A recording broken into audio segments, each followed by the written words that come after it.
blame us for any side effects. You thrilled our fans throughout the postseason with a great performance. Gwynn and Chris are ready to go. O'Hearn facing Robbie Ray for the first time. A one pitch, swung on, hit in the air to deep center field. Lee's going back. He's at the wall. He's going to watch. It's going to go! Ryan O'Hearn, a 2-run pinch hit homer and a 1-run game in the bottom of the 7th. What a weapon to have come off the bench in a big spot. Indeed it was. Got the Padres within 1. They would fall a titch short as they lose game 1 of the 4-game set. Welcome into Gwynn and Chris, Tony Gwynn Jr., Chris Ello somewhere on that screen. It'll pop up at some point. Matt Skraby. He's working at it. He's getting it together. I don't understand what Skraby's doing there. I really don't. I mean, he's just trying to incite something. What do you mean? What do I mean? Yes, I'm not even going to explain it to you. It wasn't lost on me that Ryan O'Hearn hit a 2-run home run. Yeah, it wasn't last night. lost to me that I thought you were playing the final out of the game when Ryan O'Hearn had a chance to win the game and fly to left field. I thought that's what you were playing. We're going in that direction. It's the only one left the only one left I can use. I mean, we sat here all day and said playing Ryan O'Hearn was a big mistake.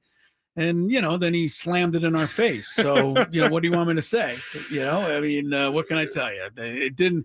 I wish it would have, honestly, I would be more than happy to take the medicine, if it would have won the game. But we didn't win the game. And so, I'm pretty much still in the same old bummed out mood that I was before, Tony. Yeah, no, I don't take it that way. I take it as they put him in a spot where he could have some success in that spot.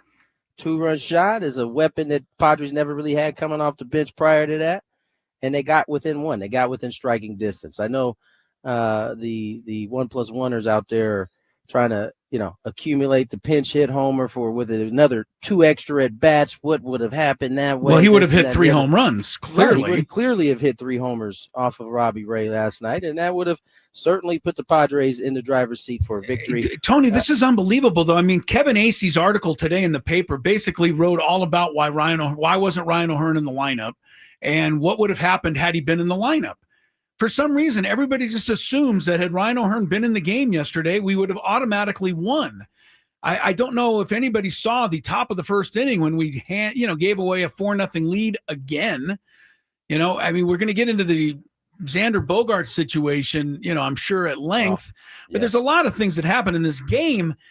And it is a wonderful that everyone out there thinks that they should be managing and general managing the Padres because of Ryan O'Hearn's home run last night. And I will, look, you won the game last night. You won the battle, but we lost the game anyway. Number 1. Number 2, I hope Ryan O'Hearn homers every single time the rest of the year against the left-handed pitcher. I'm not expecting it. And if he does go 0 for 4 in a key playoff game against a lefty and he leaves a few guys on base, I do not want to hear one peep from anybody, okay? Because he's supposed to come through and hit a 3-run homer every time up now, and that's what you're going to expect, and that's ludicrous. So I'm very defensive about it, Tony, because I took about a million texts and tweets about it last night. I know. And so, it gets been old. a lot. Here's the other thing, and this is how I think we got to recenter this whole thing. First, Ryan O'Hearn's in the lineup today. He'll be the designated hitter. He'll back cleanup. And so we'll go from there. Jay Cronenworth not in the lineup. Remember, he got picked off on that fastball. He is not in the lineup. Jose Iglesias will play second base. We'll get to the lineup in a second. But I thought we'd start this conversation off a little bit by kind of recentering what I think was a mistake on our part in grouping too many people together. Because what happens is, and I do this too, I'm guilty of it. You get on Twitter, you get a couple texts from your buddy, and it starts to feel like there's really a lot of people on your head and saying these things. When really, I went back, I looked on Twitter, it's about 30, maybe 45, at best 100, at greatest 1,000. And you know what made me think of this was being in the stadium yesterday. Padres consistently get about 40,000 folks in the building.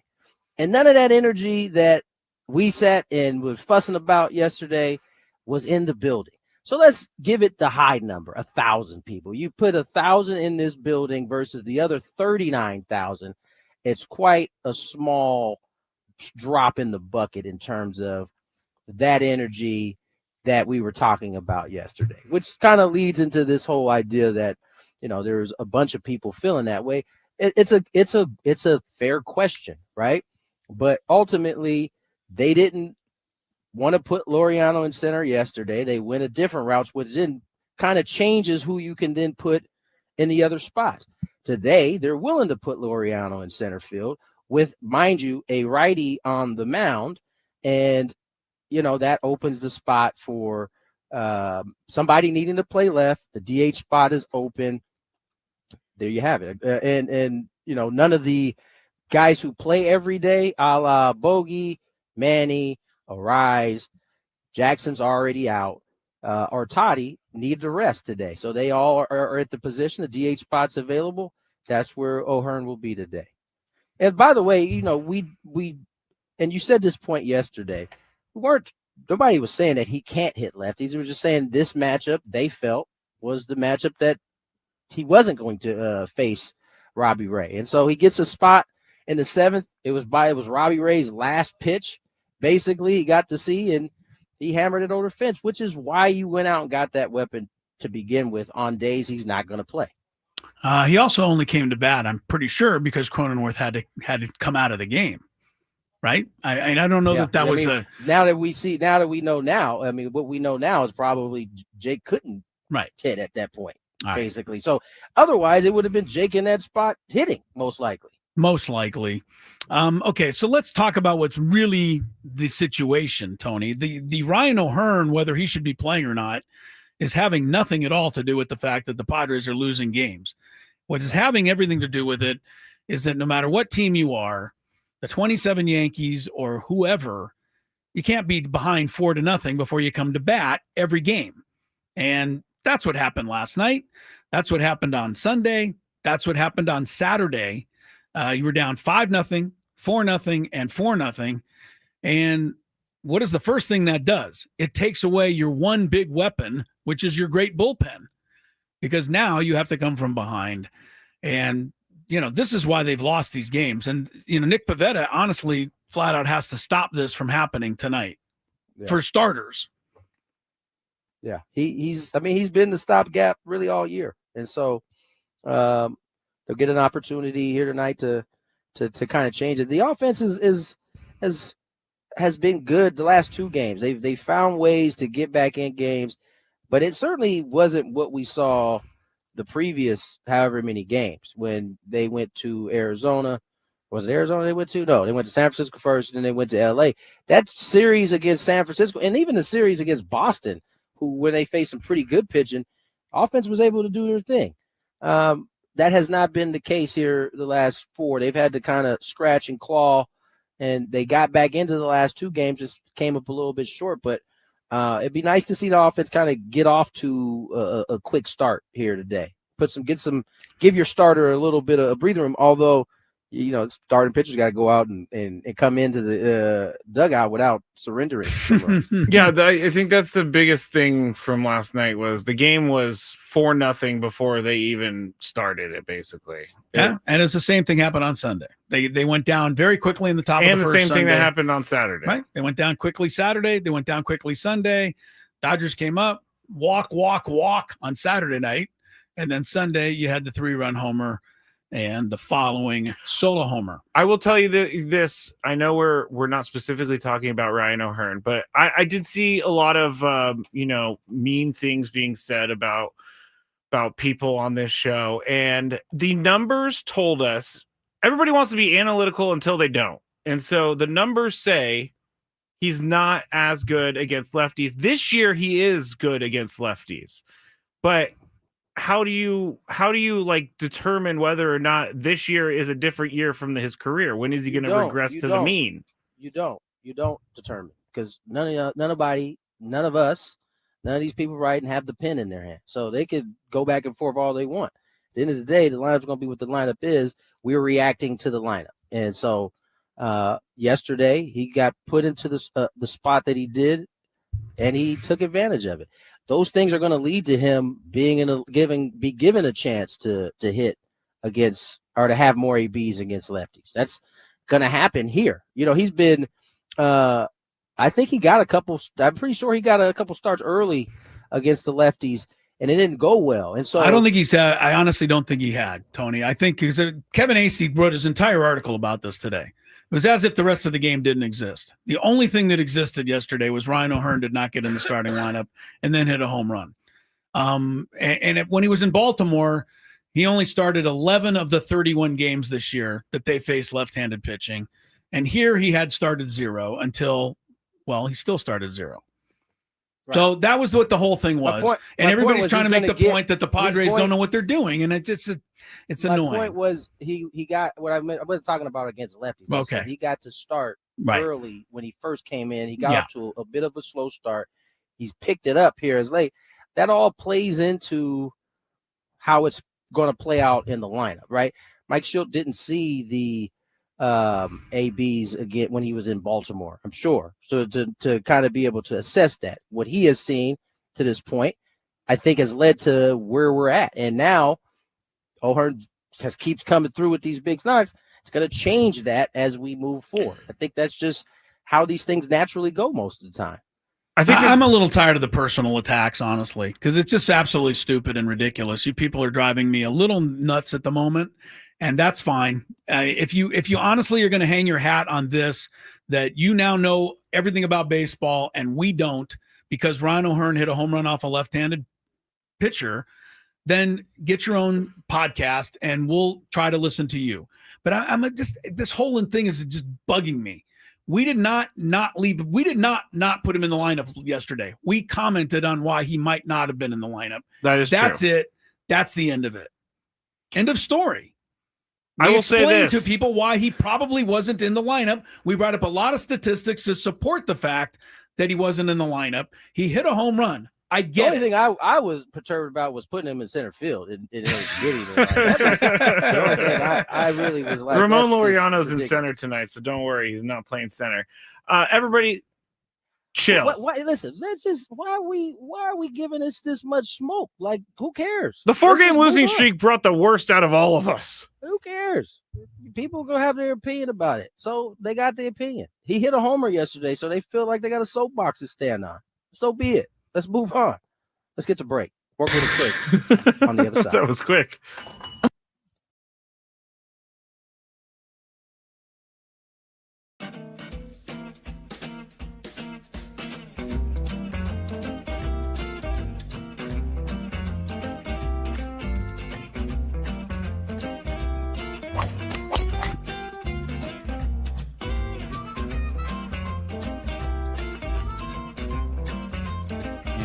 Things.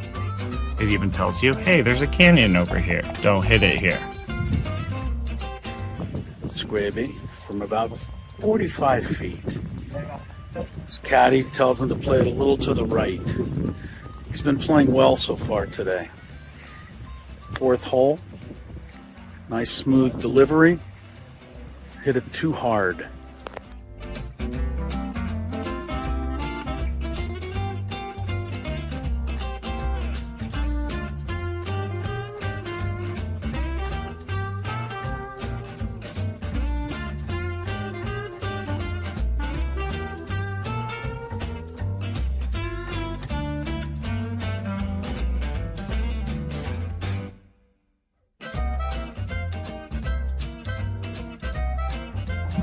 Sasquatch. So Chris says that he can't play golf, but this is the second birdie putt he's made for us. This time it was like 20 feet. Thank you very much, Greg. But once again, you're hitting some very nice shots as well. I'm not usually complimentary to you, but I can't help but be complimentary. Your shot making today. With my what? Your shot making. You hit some.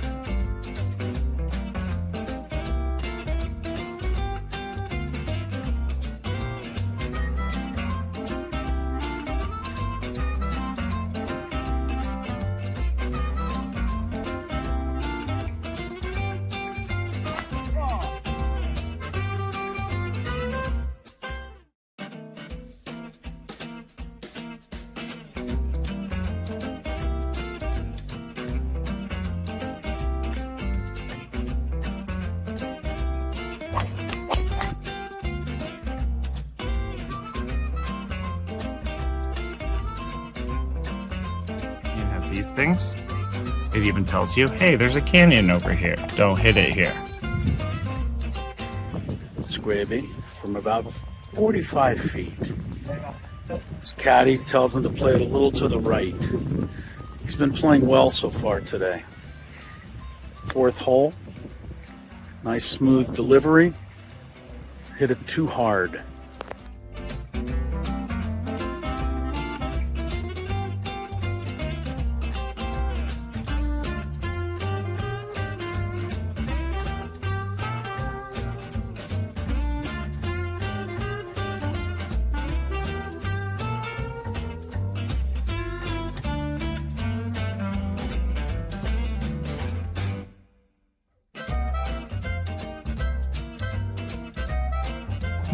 Sasquatch. So Chris says that he can't play golf, but this is the second birdie putt he's made for us. This time it was like 20 feet. Thank you very much, Greg. But once again, you're hitting some very nice shots as well. I'm not usually complimentary to you, but can't help but be complimentary. Your shot making today. With my what? Your shot making. You hit some.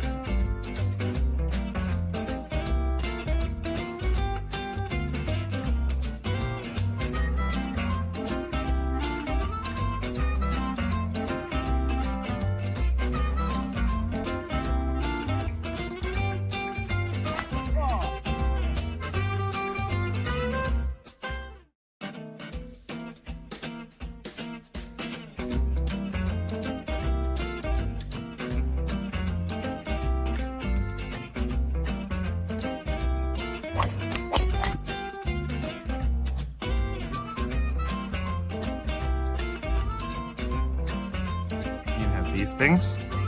It even tells you, hey, there's a canyon over here. Don't hit it here. Skraby from about 45 feet. His caddy tells him to play it a little to the right. He's been playing well so far today. Fourth hole. Nice smooth delivery. Hit it too hard. Hi, welcome back. 2:18 is the time. JP Sears apparently is on his way back to San Diego. Jeff Sanders has just tweeted out from the San Diego Union Tribune that he now has a locker at Petco Park. Remember, the Padres need a starting pitcher for tomorrow night's game. That'll TBD still on the Don't mound. ask me to tell you or anybody else whether that's a good move or a bad move. You'll just have to figure it out on your own. I'm not citing any statistics. Just JP Sears will be here tomorrow night there. Secondly, I don't know who I don't want to discuss anymore worse. That wasn't great grammar. No, it wasn't. But it's the best I could do under the circumstances. I don't really want to talk about Ryan O'Hearn anymore on the rest of the show. So I wish him best. I hope he hits 4 home runs every game the rest of the season. So let's move on from that, because I'm just going to keep getting in my feelings. Mark Wegner, that is the name that we really should be discussing. Official. Right. Yes. That is the name we should be discussing today. Again, you can make a case that this cost them the game. It didn't cost them the game. It changes the complexion of the game. Certainly. Tony, please tell me what you saw, what you heard. I don't want to sound like I'm only looking this from the Padres' point of view, but I honestly did not see how the call they made was the correct call. Yeah, I didn't either. So many definitively determined that he was interfered with. And it's tough for you to convince me that you definitively came to that conclusion when the ball literally was in his glove. In his glove, which was in the stands. Inside, which was in the stands. Right. And granted, a couple fans whiffed at catching it, but we see that all the time. I've seen more egregious fan move on this particular play and a homer be upheld at the end of the day. And the fact that these two fans completely whiffed on it, the ball landed in his glove and only came out due to his own ability to not close it. Right. The fact that it was overturned just was mind-blowing to me. Mind-blowing. And Mike Schilt brought up something further after the game that also made 100% sense. And this is almost, to me, what he said is something you can't even come up with an argument against what he said. And what he said was the only way any call can be overturned is if it's definitive proof to be overturned. Right. Correct? That's a play at second base. That's safe or out. That's fair or foul. That's any ruling has to be definitive proof against the call on the field. Correct, correct, correct. Everyone agrees with that. Well, how could you have definitively decided that that ball was touched by another fan and come to a conclusion that you had definitive proof that took you 2 minutes and 40 seconds to announce? Yeah. There is no way that you had any definitive proof. You were guessing. You were looking at every angle, trying desperately to find something. Oh, my God. This was wrong in so many levels. And the biggest thing to me, Tony, which drives me crazy, and it's my big argument on instant replay, is that instant replay is all well and good until something like this happens. Then it's even a worse feeling. Yeah. Yeah. It's worse. Like than getting a call wrong and you look at it and go, oh, you got it wrong. That stinks. I don't know why this is worse, because now we looked at it and we got it wrong, and that we know we got it wrong. I don't know how the Padres keep getting on this side of like calls that are so evident to us, but like the Willie Adames play where Xander tagged him out in San Francisco and they called him safe. And then yesterday, there's just many examples of the replays. Because Tony said on the radio, he goes, I don't have a good feeling about this. And while I was sitting there, I was like, I don't have a good feeling about this. Well, because it seemed so obvious to us. I thought initially, all right, maybe this ball grazed my man's hand. It changed directions. And then we saw the replay and it was like, oh, they missed it and it went in his glove and then he dropped it. So, I mean, how interfered was he? The ball was in his glove. Here's the other. So then on top of that, right? Then it's like, okay, where's the obvious evidence that he was interfered with? There was none, at least from what my point of view was. And so that made it, and that came very early in the replay process. So by the time I said, I don't feel good about this, it was in my mind, I was like, yo, this should have been picked up already and figured out where we're going. And the fact that they hadn't, it worried me. Real quick, I wanted to read you guys this because oftentimes I know on TV, a lot of the broadcasters are guilty of saying, well, we don't know what replay view they had. I got a note today.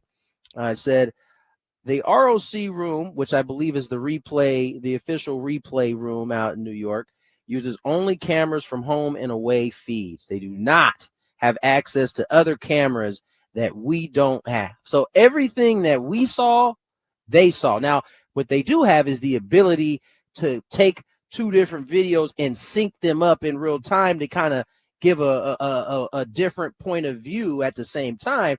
We don't have that type of technology, but they do. But in terms of the views, everything we saw was the same stuff that Mark Wegner was looking at. They also lied. And that bugs me even more. They flat out lied. Because the official announcement, according to what was written again in the paper today, the explanation that was handed out as to why the call was overturned is because the fan reached over the fence into the field of play to disrupt and make contact with the ball.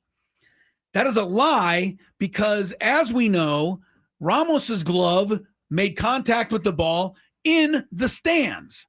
So once the ball goes in the stands, it is free for anybody to reach for. From the rule book. No, hold on. No. I'm reading from the rule book. No interference shall be allowed when a fielder reaches over a fence, railing, rope, or into a stand to catch the ball. He does so at his own risk. However, should a spectator reach out on the playing field side of such fence, railing, or rope and plainly prevent the fielder from catching the ball, then the batsman should be called out for the spectator's interference. Plainly. By the way, my man saw it so good he didn't even jump. He just reaches the glove up over and boom. Yep. That's how little he was interfered. And he was so plainly interfered with, apparently, that it took Mark Wegner and company nearly 3 minutes to sort it out. Yeah, I have no idea what they're looking at. This was a disaster of the use of replay. So, and then Schilt, on top of it, has to get thrown out of the game because he's trying to at least get some explanation, because these umpires, and you know what? Nobody sticks up for these guys, I don't think, more than I do. But the fact that they can't operate a microphone that they're given or whatever it is and explain the call to everybody in the stands is embarrassing, honestly. And now I know these guys aren't, public speakers, but get on the mic and say, it was overturned because it was ruled that the fan reached over into the field to play and hit the ball and knocked it away from the left fielder. At least tell us what the ruling was. Let us know. You have the ability to do that. And the fact that you didn't do that is what made Mike Schilt have to at least come out to try to get some explanation, because they weren't going to give him one. I wonder, would it matter if Mike was like, so they make the call and Mike doesn't come out, he waits until the inning's over and then goes out. Is he still subject to immediate ejection at that point? Because I would want an explanation for how was that possible? Because we're looking at the same things you're looking at, or the people in New York are looking at. Right. He just wanted some clarification, but the rules, now they're upholding the rules all of a sudden, and they're kicking him out of the game because he walked onto the field. But they apparently were not looking at the rules when they ruled against this being a home run. And I want to be one last clear thing on this. I'm not saying it took the game away. I'm not saying anything of the kind. I'm saying that I don't like the fact that replay messed up this badly. There's no excuse for it. Well, thanks to Ryan O'Hearn, it very well did. Did end up taking the game away. I didn't hear that name, Tony, that you just said. There were so many different storylines that just came together last night that it was pretty incredible. Not only does Ryan O'Hearn come in the game and hit a home run, he comes in the game and hits it off of Robbie Ray, and then he has the final at bat of the game. I was just like, and then the Xander thing, Nestor Cortez giving up 4 runs in the first inning. There's just a lot going on the last few days. Listen, I know that wasn't great from Nestor. He was rough, but my man Padres haven't had a starter go that long, I think, since the San Francisco series, the first one. Because I think Pavetta is the only guy who's been able to do it recently. Yeah, so I mean, he gave up 4. I was happy that although he gave up the 4, he stuck it out and he got through almost 6 to keep the bullpen in the shape that it's in. Its bullpen spent a lot of the year on red, and so to have these guys being able to get some rest, although it comes in the type of situation you don't necessarily want, I thought that was big that he was able to go ahead and get through 5 at least. And also understand that as mad as we are at the replay officials, and as mad as we are at, or all of you are at me for apparently, not having a clue about baseball, understand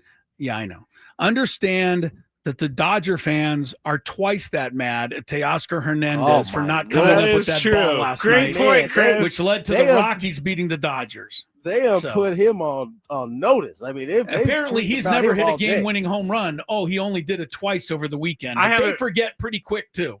Obviously, I haven't watched him all year long, but I have been seeing complaints about his defense all year, and I just don't really know if there's something to complain about. But after seeing that play last night, that wasn't great.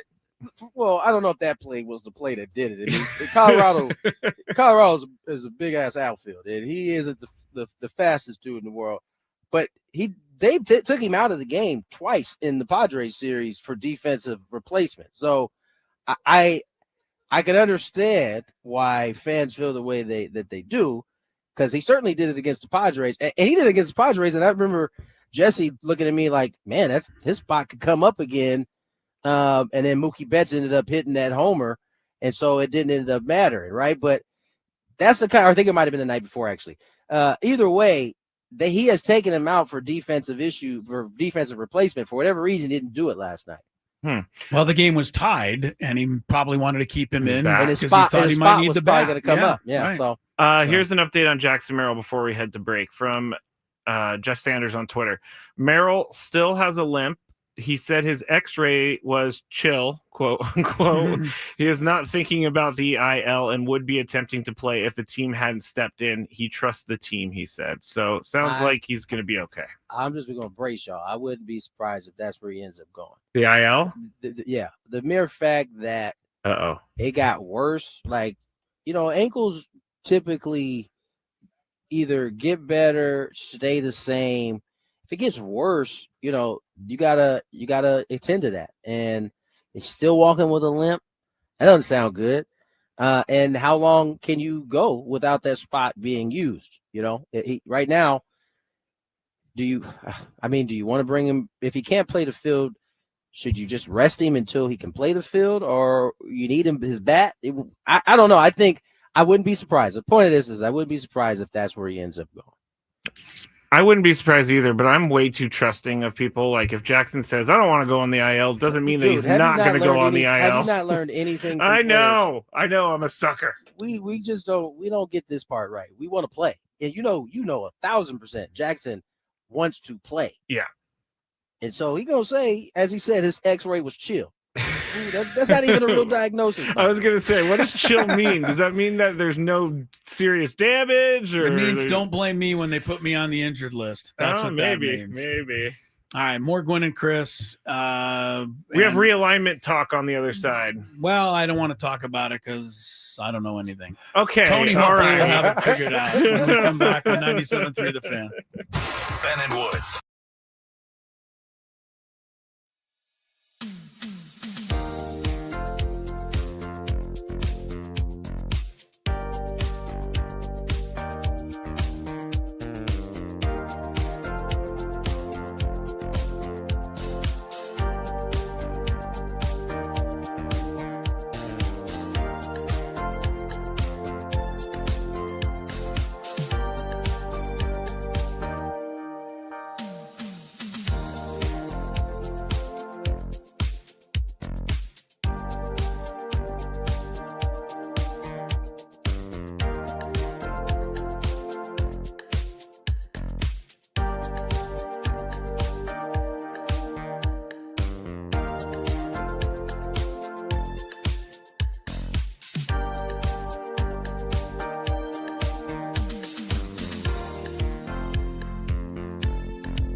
Manager's Report with Mike Schilt this Friday at 9 a.m. with our guy Ben and Woods. The Manager's Report is refreshed by Eco Water SoCal. Try alkaline water for just $9.95 a month. Eco Water SoCal, keeping it soft since 1925. Tony Gwynn Jr., Chris Ello, Matthew Skraby.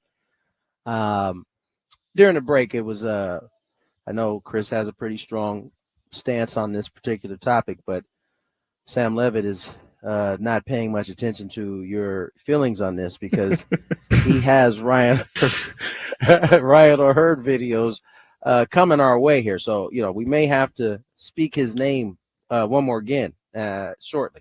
I'm sure Ryan O'Hearn will probably point out the fact that you and I don't know our baseball. We almost got another swear word. We almost got another swear word. Nah, that wasn't what I was going with. All right, nonetheless, let's talk a little bit about this realignment. Rob Manfred, your favorite commissioner, came out and really kind of put a lot of detail to a thought that has kind of been bubbling for years now. We've been hearing realignment, but we couldn't really get into realignment until expansion happened. Well, I don't know if he's feeling like expansion is around the corner, but he was certainly talking about it in a way that made you appear or made you feel like, oh, this is going to happen in the near future. And so many ways to break this down. Right now, there's an American and there's a National League. There's 3 divisions within each of those leagues. And I think Major League Baseball, and I think, quite frankly, a lot of people would like to see it make more sense from a map standpoint. And with the Las Vegas, now Sacramento, soon to be Las Vegas A's on the way, probably another team in either Salt Lake, possibly Portland. Those are the 2 teams, two cities that you hear most about. And on the East Coast, you hear Nashville, and I'm forgetting one. There's another one. Orlando maybe is the other one. I've heard Orlando, yeah. Either way, this opens the door for realignment. And, Chris, I ask you, what is the best way to do this? I've heard my man Trevor Palouf the other day said they should basically get rid of National League, American League, and go East versus West. I saw an article today, and I sent this to you guys, where you could keep your National and American League. You have 4 divisions, a North, South, East, West. For those who may not have seen this article, the West basically stays exactly the same, minus 1 team. And so what are your thoughts, Chris? What do you think the best way to go about this is? Well, the first thing I'm going to just go ahead and take on everybody today. Why not? He's on it. Well, who gave Trevor Plouffe the ability to make comments that we should care about? Who is Trevor Plouffe other than a 12th string outfielder who used to play for the Twins? Well, hold up. I can't let you dog my guy like this. I only brought him up because Okay. they were doing the same thing that we're doing right now. All right. I'm going to go Trevor Plouffe. Then I'll just say this. You're an idiot. You cannot. Who is? Trevor Plouffe. Oh, don't call people idiots anymore. You cannot, after 130 or 40 years, go ahead and decide that we are going to just wipe out the American and National League. Please tell me that there's some tradition left in the world and somebody somewhere is going to protect the sanctity of that. The World Series should never be contested between the Yankees and the Red Sox, nor should it be contested between the Dodgers and the Mets. The American League must play the National League, and if they're going to do any realignment, which I have a feeling they will, take the 16 teams in the National League that you have after expansion and divide them into 4 divisions and do the same in the American League. That is the only way I will personally accept it. I agree. I think you have to keep the tradition, keep some of it. I mean, something. I think everybody has, even though those traditionalists like myself have got on board with mainly all of the new stuff, right, and are completely cool with it. But I mean, what is it that people are rooting for at that point? There are still people who watch this game and they're an American League person and they're a National League person. I don't even know what the sport looks like, honestly, without that. I just can't see the Yankees playing the Red Sox in the World Series or, any other combination that you want to think of. It just, it's not right. And I hope, eventually we're just going to, why even have, one pitch and you're out. Come to the bat, you get one pitch. We got, you either swing or you walk. If you score from first base, you get 3 points. If you score from second base, you get 2. Let's just wipe out the entire game as it ever existed. We have to keep something, and I appreciate some of the changes have worked, but let's not get carried away. And we need to keep the sanctity of the American and the National League, please. Now, I understand, and I see what's going on. Our whole argument, Tony, all year long has been that this stupid balanced schedule has everyone in the American League have to play everyone in the National League. And we are not the only ones who have complained about it. I'm sure the complaints have been happening all over the country because the Yankees aren't playing their rivals enough. The Braves aren't playing and nobody's playing their rivals enough. We can't be the only ones thinking this here. But baseball has not said a word about it. You know why? Because what I think they're trying to do is blur the lines between the American and National League. And they're trying to get us to just accept that baseball is baseball now. And, you're going to play as many American League games as you are your own division. That they can easily, when they realignment, they can mix them. And I feel like that's what they're trying to do to us. I was actually encouraged by this article from that standpoint because part of the article was saying that one of Major League Baseball's biggest concerns is cutting down the travel on each of those teams. Well, the easiest way to do that is to keep your teams, if you got an East, West, Central, keep them from not having to go play back East a whole lot. Right. So I think that would end up having to cut down. I also heard that however this collective bargaining agreement looks after the TV stuff is all done, it's probably going to be less than 162 games. I've heard that multiple times. Wow. And so if that truly is the case, then you're going to have to, I think, remove some of the interleague play and make it more about, playing in your division, in your league a little bit more. Not to say that it completely goes away, but maybe it looks a little bit more like it used to, where it's a rotating scale. You're playing the West, you're playing the Central or the North or the South.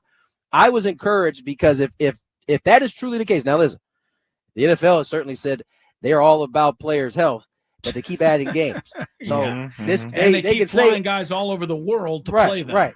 Right. And so maybe it's just talk about them wanting to cut down the schedule. But I think there's evidence that the travel has an impact, and that if that is truly what they're setting out to do, I think that bodes well for them kind of removing, maybe it's not the interleague play, but you're trying to prevent the travel from east to west or the longer distance flights that you have. What I don't remember, obviously. I don't even remember when interleague play started, but it started right after the strike. The strike, okay. Like 95, 96. So it was the brainchild, he thinks, of Bud Selig. He thinks? Why do you say that? Because he takes all the credit. Oh, for I it, got you. as if he was the only one who ever thought of it before. Well, I'm asking. The reason I wanted to ask is, how was the reaction to interleague play the first time? Because you were messing with something that's been around for hundreds of years. Because I think because it was given in dribs and drabs, people didn't play a whole lot of it the first few years. People had a few series maximum. Yeah, and it was almost like 3 or 4 series, and it was like, oh, this is pretty awesome. The Royals are coming in. We've never seen the Royals, and we're not going to see them for another 6 years. Right, exactly. And I think because of that, it left people wanting more, but I think we've gone too far that way, No doubt. I just don't. I just hope that they group the teams. Look, we said this yesterday, Tony. If they're going to realign and group teams, you cannot put the Padres in with anybody other than the Dodgers, the Giants, and the Diamondbacks. The Diamondbacks. That's it. That's There's no West. other way to do this. You can't. The Angels have to go with Las Vegas and Seattle and whoever you deem to be the closest in the American League, whether that'll be the new Portland franchise or whether that's Texas. Look, I do not. I read one yesterday that had the Padres in with the Rockies, the Diamondbacks, the Royals, and the Cardinals. And I was like, the Padres weren't even in with the Dodgers or the Angels or the. I mean, it was like, come on. Yeah, according to the one in the Athletic, it's Vegas, Angels, Salt Lake / Portland, one of those two, right. and in Seattle. Yeah, and that way Seattle has someone that's a little bit closer, bit to of a them travel versus, partner, right? So yeah, I mean, you can't separate the Dodgers and the Giants, and you can't separate the Dodgers and the Padres, even if baseball doesn't want to admit it's the best rivalry. Yep. So now, what happens if how many games are you talking they're going to possibly cut off the schedule? You've heard high 140s. We're talking. Oh wow! So like double-digit games being knocked off the schedule. So let's ask what this means. Does this mean with 140 games, let's say 70 at home rather than 82 or 81?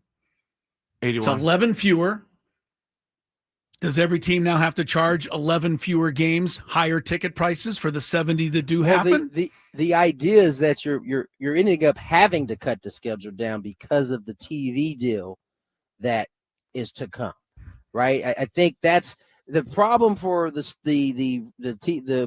people who are putting this on their streams is that you don't want baseball flying into these other months where it becomes problematic for them with the other sports. And so that way you're more enticing to the TV companies. You can package it in different type of ways. That's just at least a thought. This is nothing. We're just spitballing this around. I've heard that a couple different times. What do we think the time frame is, Tony? Has anybody? I think we're talking. What in terms of what? Like in 3 years, will we have expansion teams and will we have different alignment? The Tampa situation needs to get done, and it seems like it's coming to a head. They seem like they're going to sell. They're going to get a buyer. That happens. Cool. You got that done. Then you have to award I guess, the new expansion, the two new expansion teams. They're going to have to come in together. And I guess the question is this a post collective bargaining type of deal, or is it a pre-collective bargaining type of deal?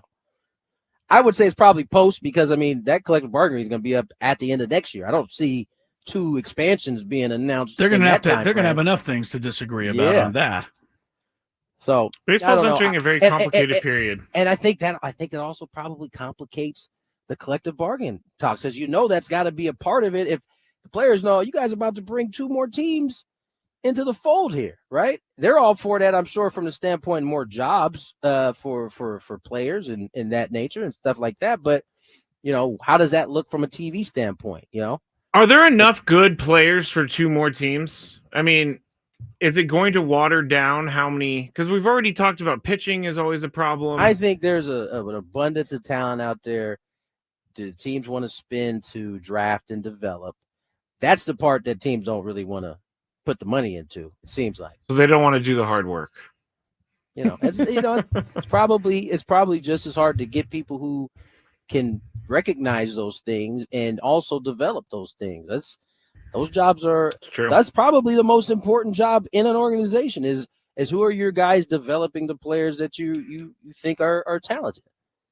That's going to save you the most money in the end. Yeah, because then you're going to be getting them on those cheap contracts while they're playing well. And then they go and they do their thing where they test the free agency and get a bunch of money. Did you guys see what happened with Tommy Pham? I did. You know what I didn't like? This is just where we are. It's like clickbait everywhere. Yeah. Right? They clip John Schneider. Is it Schneider? Schneider. Yeah, the Blue Jays manager. They clip him at the end of the game. Remember, Blue Jays lost that game. They lost to the Pirates.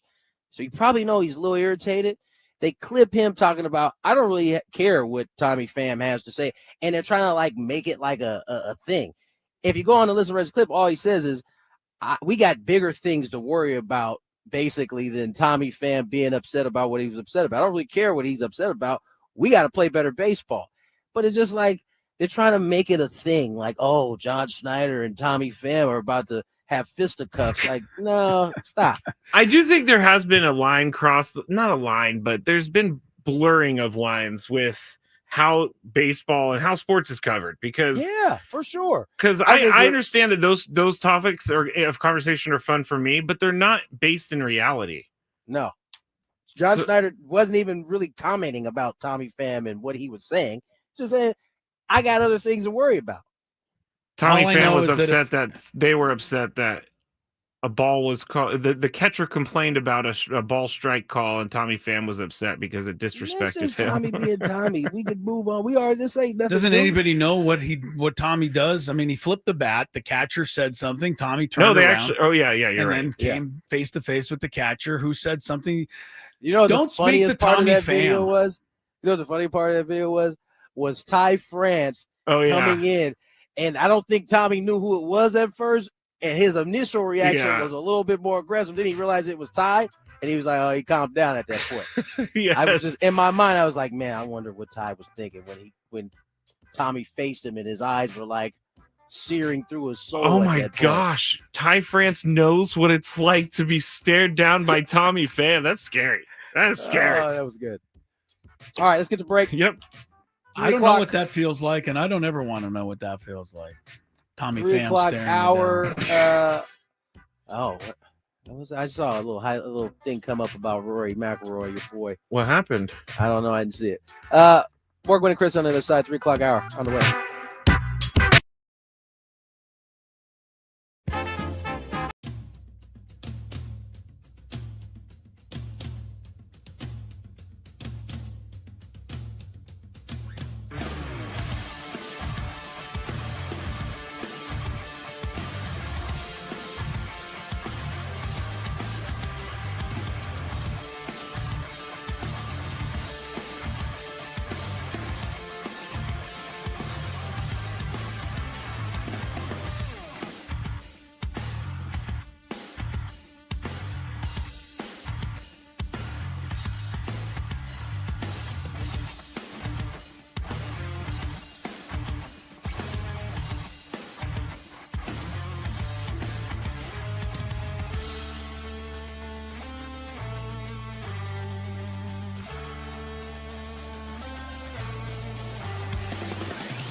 right, away we go into hour number 2. Gwynn and Chris, Tuesday show. Padres stuck in the midst of a 4-game losing streak.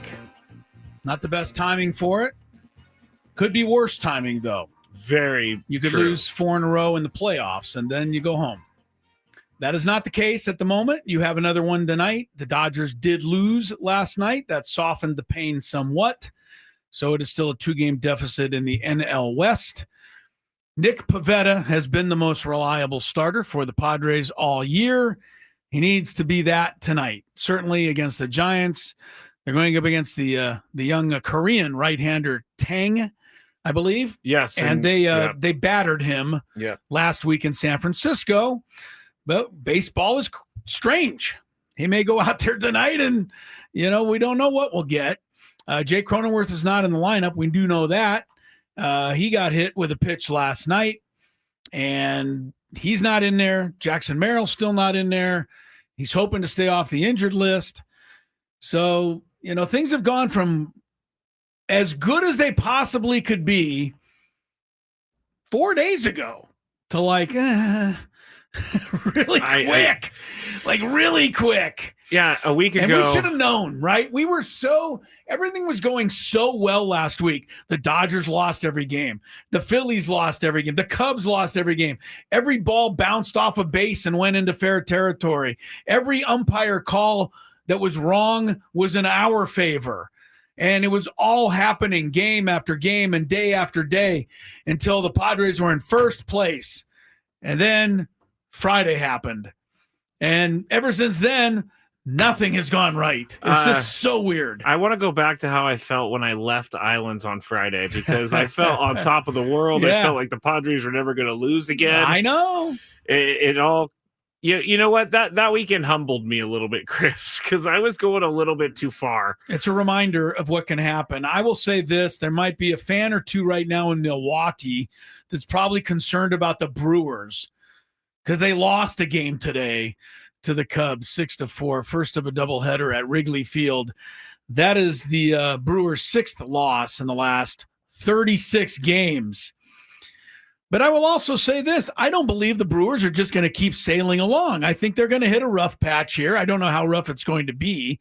I mean, they're currently 8 games ahead of the Cubs. It's going to be hard to lose that.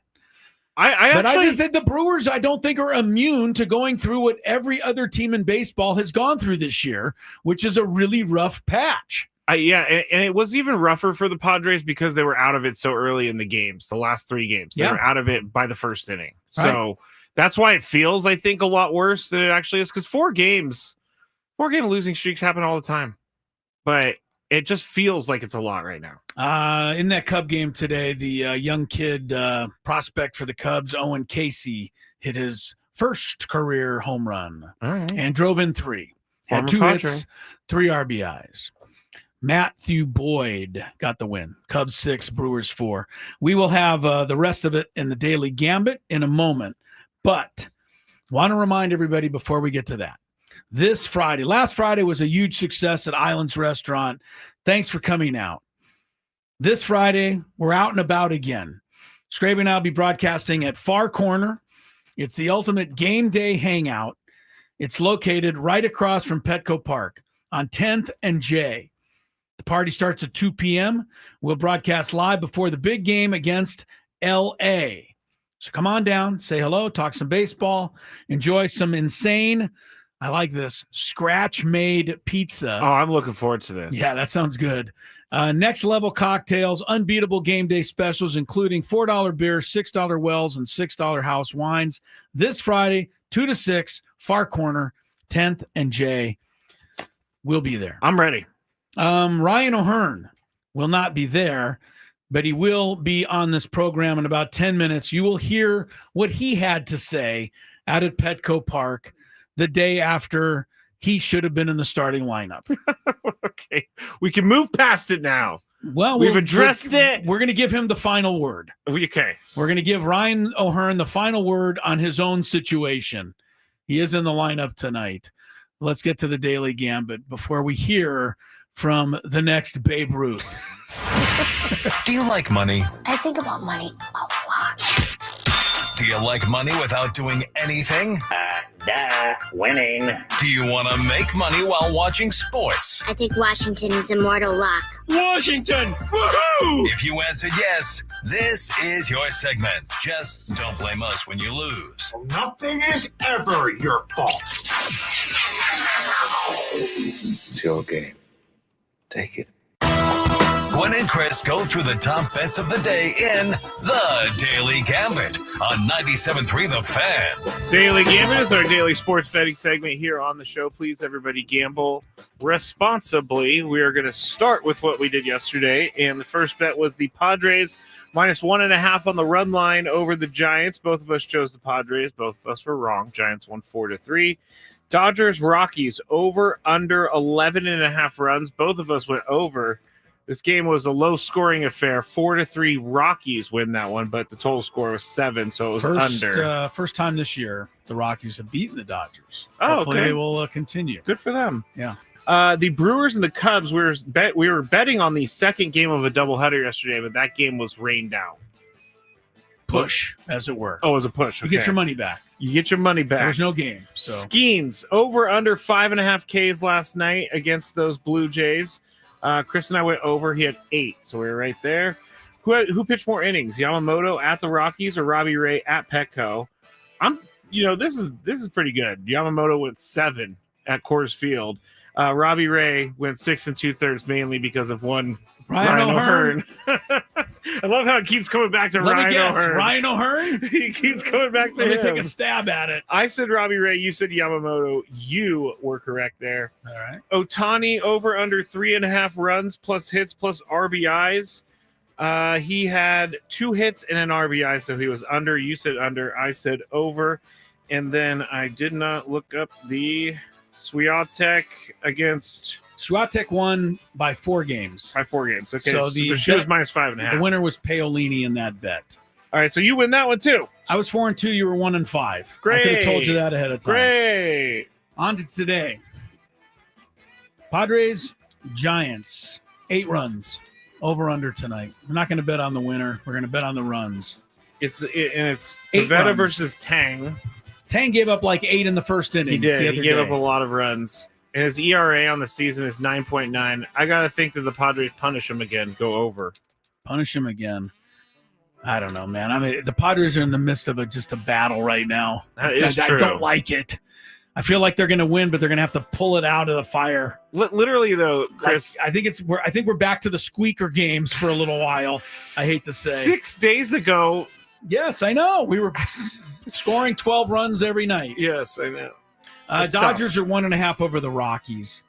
They're not going to lose 2 in a row. The Rockies are 1 game under 500 since the All-Star break. Good for them. Like they've been semi-legit. Yeah, good for them. I'm going to go first. I'm going to take the Rockies again. How do you All like right. that? How you like them apples? You I'm taking going the to take Dodgers? the Dodgers All right. because they're probably not going to lose 2 in a row. I don't know. They've lost to everybody but the Padres of late. That is true. What is? It's Maybe weird. it is a mental thing with the Padres.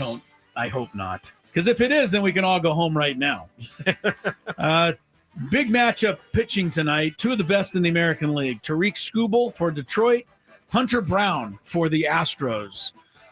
Skubal is favored by 1 strikeout over Hunter Brown. Oh, only 1, huh? Only 1. Who do you like here? I've liked Skubal minus 1 or Brown? Skubal. Skubal minus 1. I would like to know what Brown has done for me lately. I'm going to bet Brown. Wow. Hunter Brown plus 1. Getting in a UPS ad, too. That's right. I got that in there. In case they're listening, they want to send me royalties. Nick Pivetta, 6 innings tonight. If he gets to 6, he's gone over. If he's at 5 2/3, he's under. Let's take a look real quick. So he has to finish 6 to win you an over bet tonight. I don't care what happens tonight. He's got to go over. All right, I'll tell you this: in the last 5 games, he's pitched over 6 innings all 5 games. So I'm going to say over. You're going to stay with that then. Yeah, that sounds like a pretty good bet. This just came in. Special wager. Carrier pigeon. This is not from DraftKings. This is from Chris L.O. Kings. Oh, okay. Wagering. Hello, Kings. San Francisco Giants, 2.5 runs over under in the top of the first inning. Oh. I'm just kidding. I was going to say that's over. kind of what it's over. You're thinking they're going to go over? No, of course not. I mean, this is what it's come to lately, though. We've got to hold them under 3 or 4 runs in the first inning. I was in disbelief last night. I can't believe it's happened 3 games in a row. I know. Yikes. And we were all like, and you know what? I said before we left the studio, I was like, I got a bad feeling about tonight. So maybe it was me. Maybe we both said it. We both said it to each other as we left, and it turned out.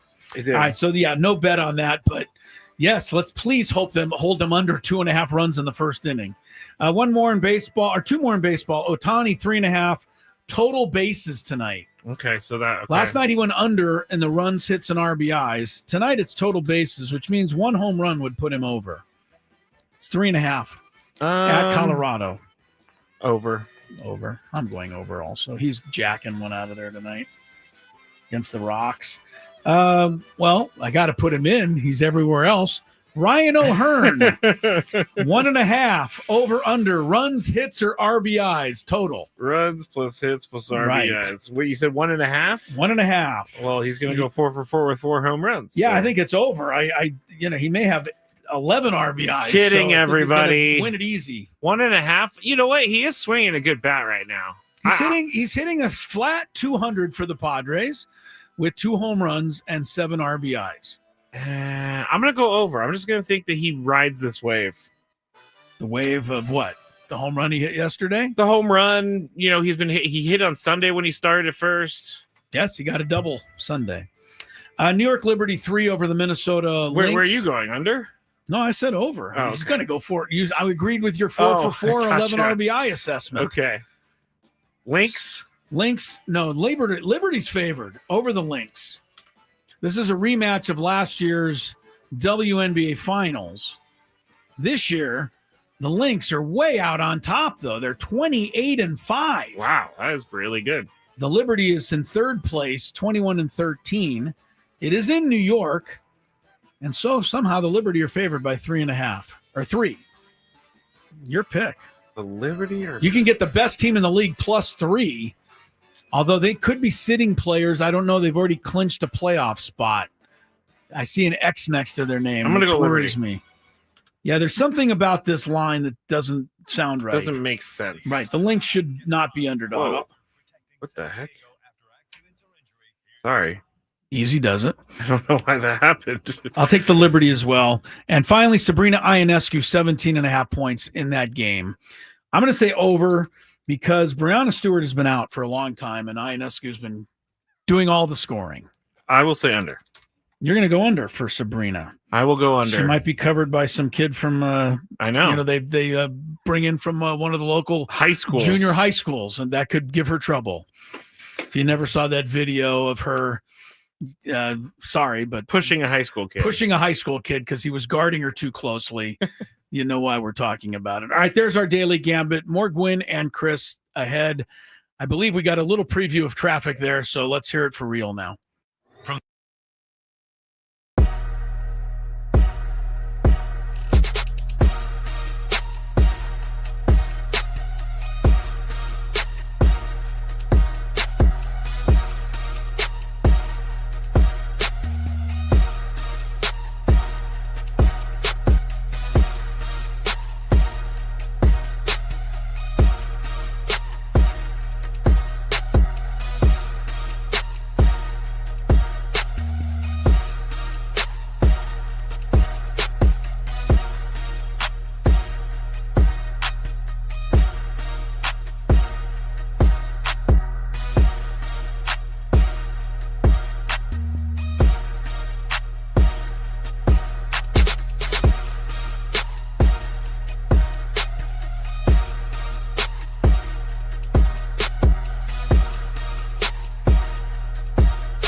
Welcome back. The Ryan O'Hearn Show continues here on 97.3 The Fan.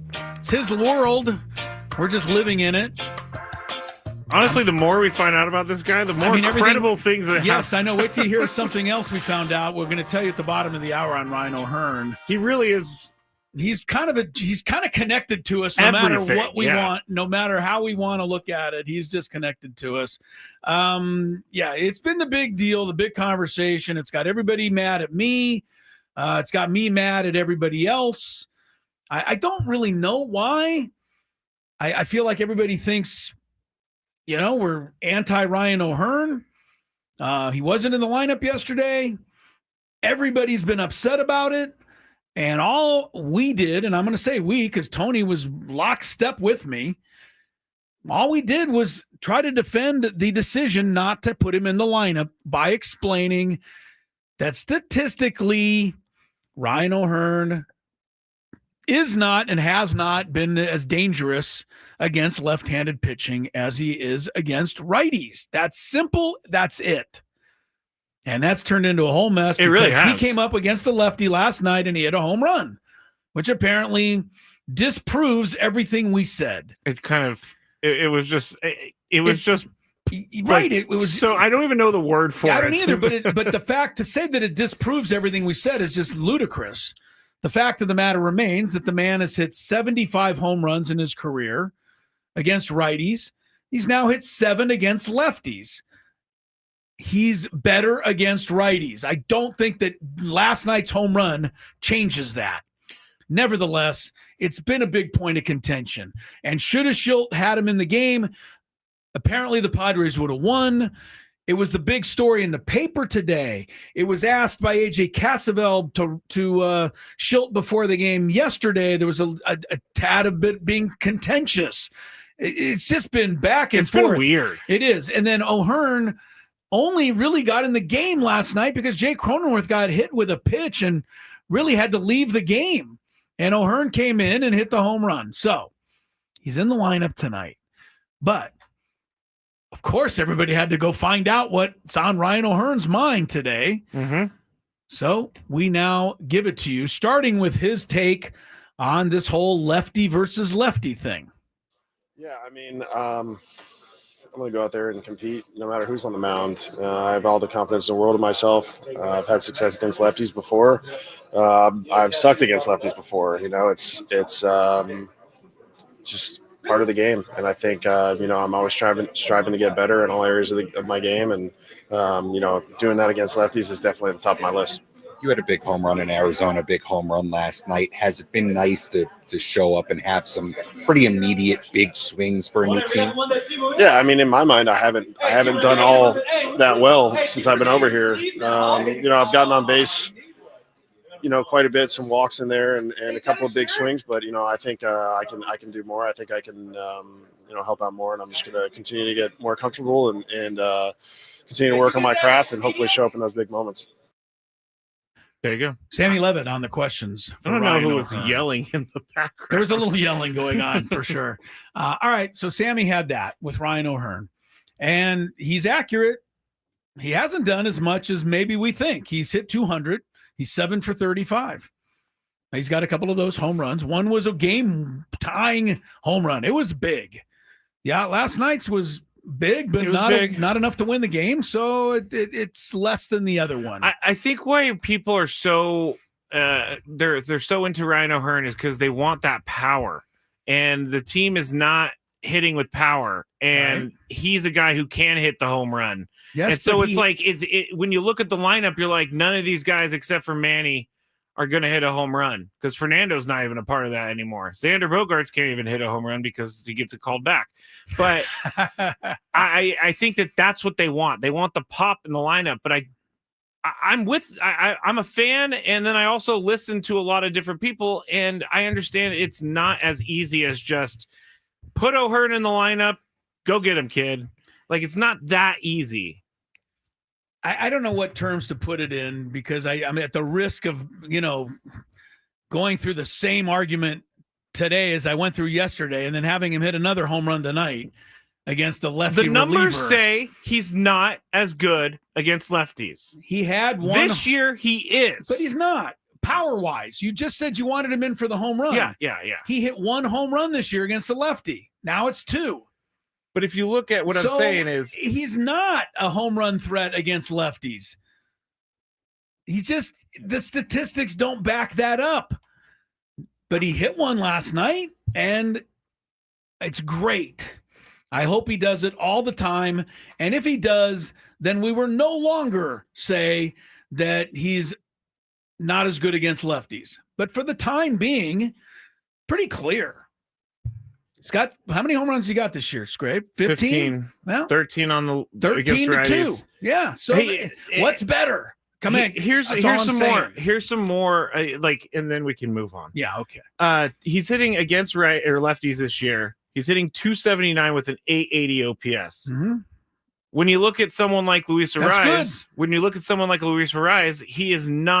he's got like a 636 OPS against lefties. But how many, what's the sample size for Ryan O'Hearn? It's not anywhere near the same. It's 51 games, and Luis Ariz is obviously more because he's an everyday player, but let me go look at him anyway to see what he's got going on. Like, do we need that power? I don't know. I don't know that you can it's as easy to remove Luis Ariz. One thing that's clear, one thing that is really clear, Ryan O'Hearn is and will be and should be right in the middle of the lineup against right-handed pitching. And he is. And he is tonight. Luis Ariz, 70 games, hitting 258, 624 OPS, 3 home runs off of lefties this year. But still. We got 2 tickets to give away to the game tomorrow night. Yes, it is Michael King bobblehead giveaway night tomorrow night. First 40,000 fans get a Michael King bobblehead. Don't forget to get there early. Gates open 90 minutes prior to the first pitch. Want to make sure you get your Michael King bobblehead. 2 tickets up for grabs right now. All you have to do is tell me who Ryan O'Hearn hit his first career home run against. The coincidences. It is remarkable, the coincidence that this is. He has 82 of them in his career. Who was his first against? I'm sure you can find it. Maybe you know it.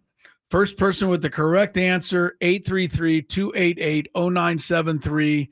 We'll go see Ryan O'Hearn and the rest of the Padres tomorrow night. Ben and Wood.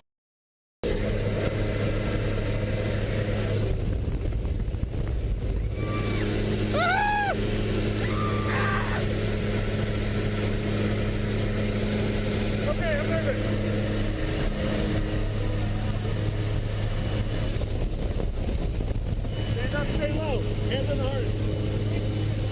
Stay low.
My turn. That'll happen.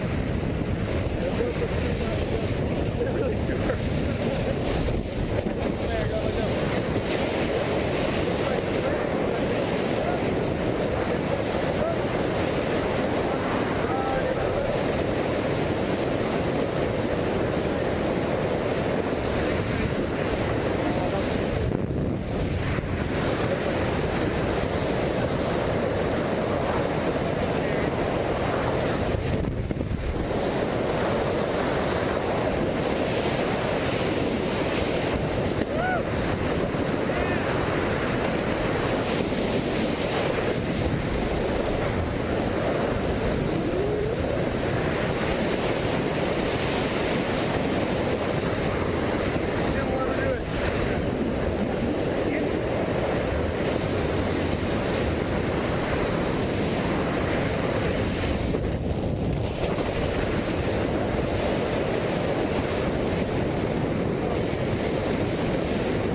Oh, you idiot.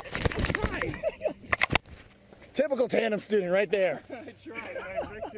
I wrecked your good job, buddy. Fun, huh? You need help with anything?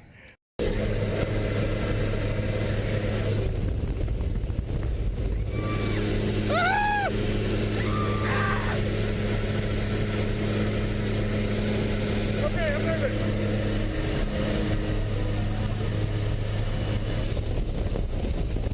Stand up, stay low. Hands on the heart. Stay low.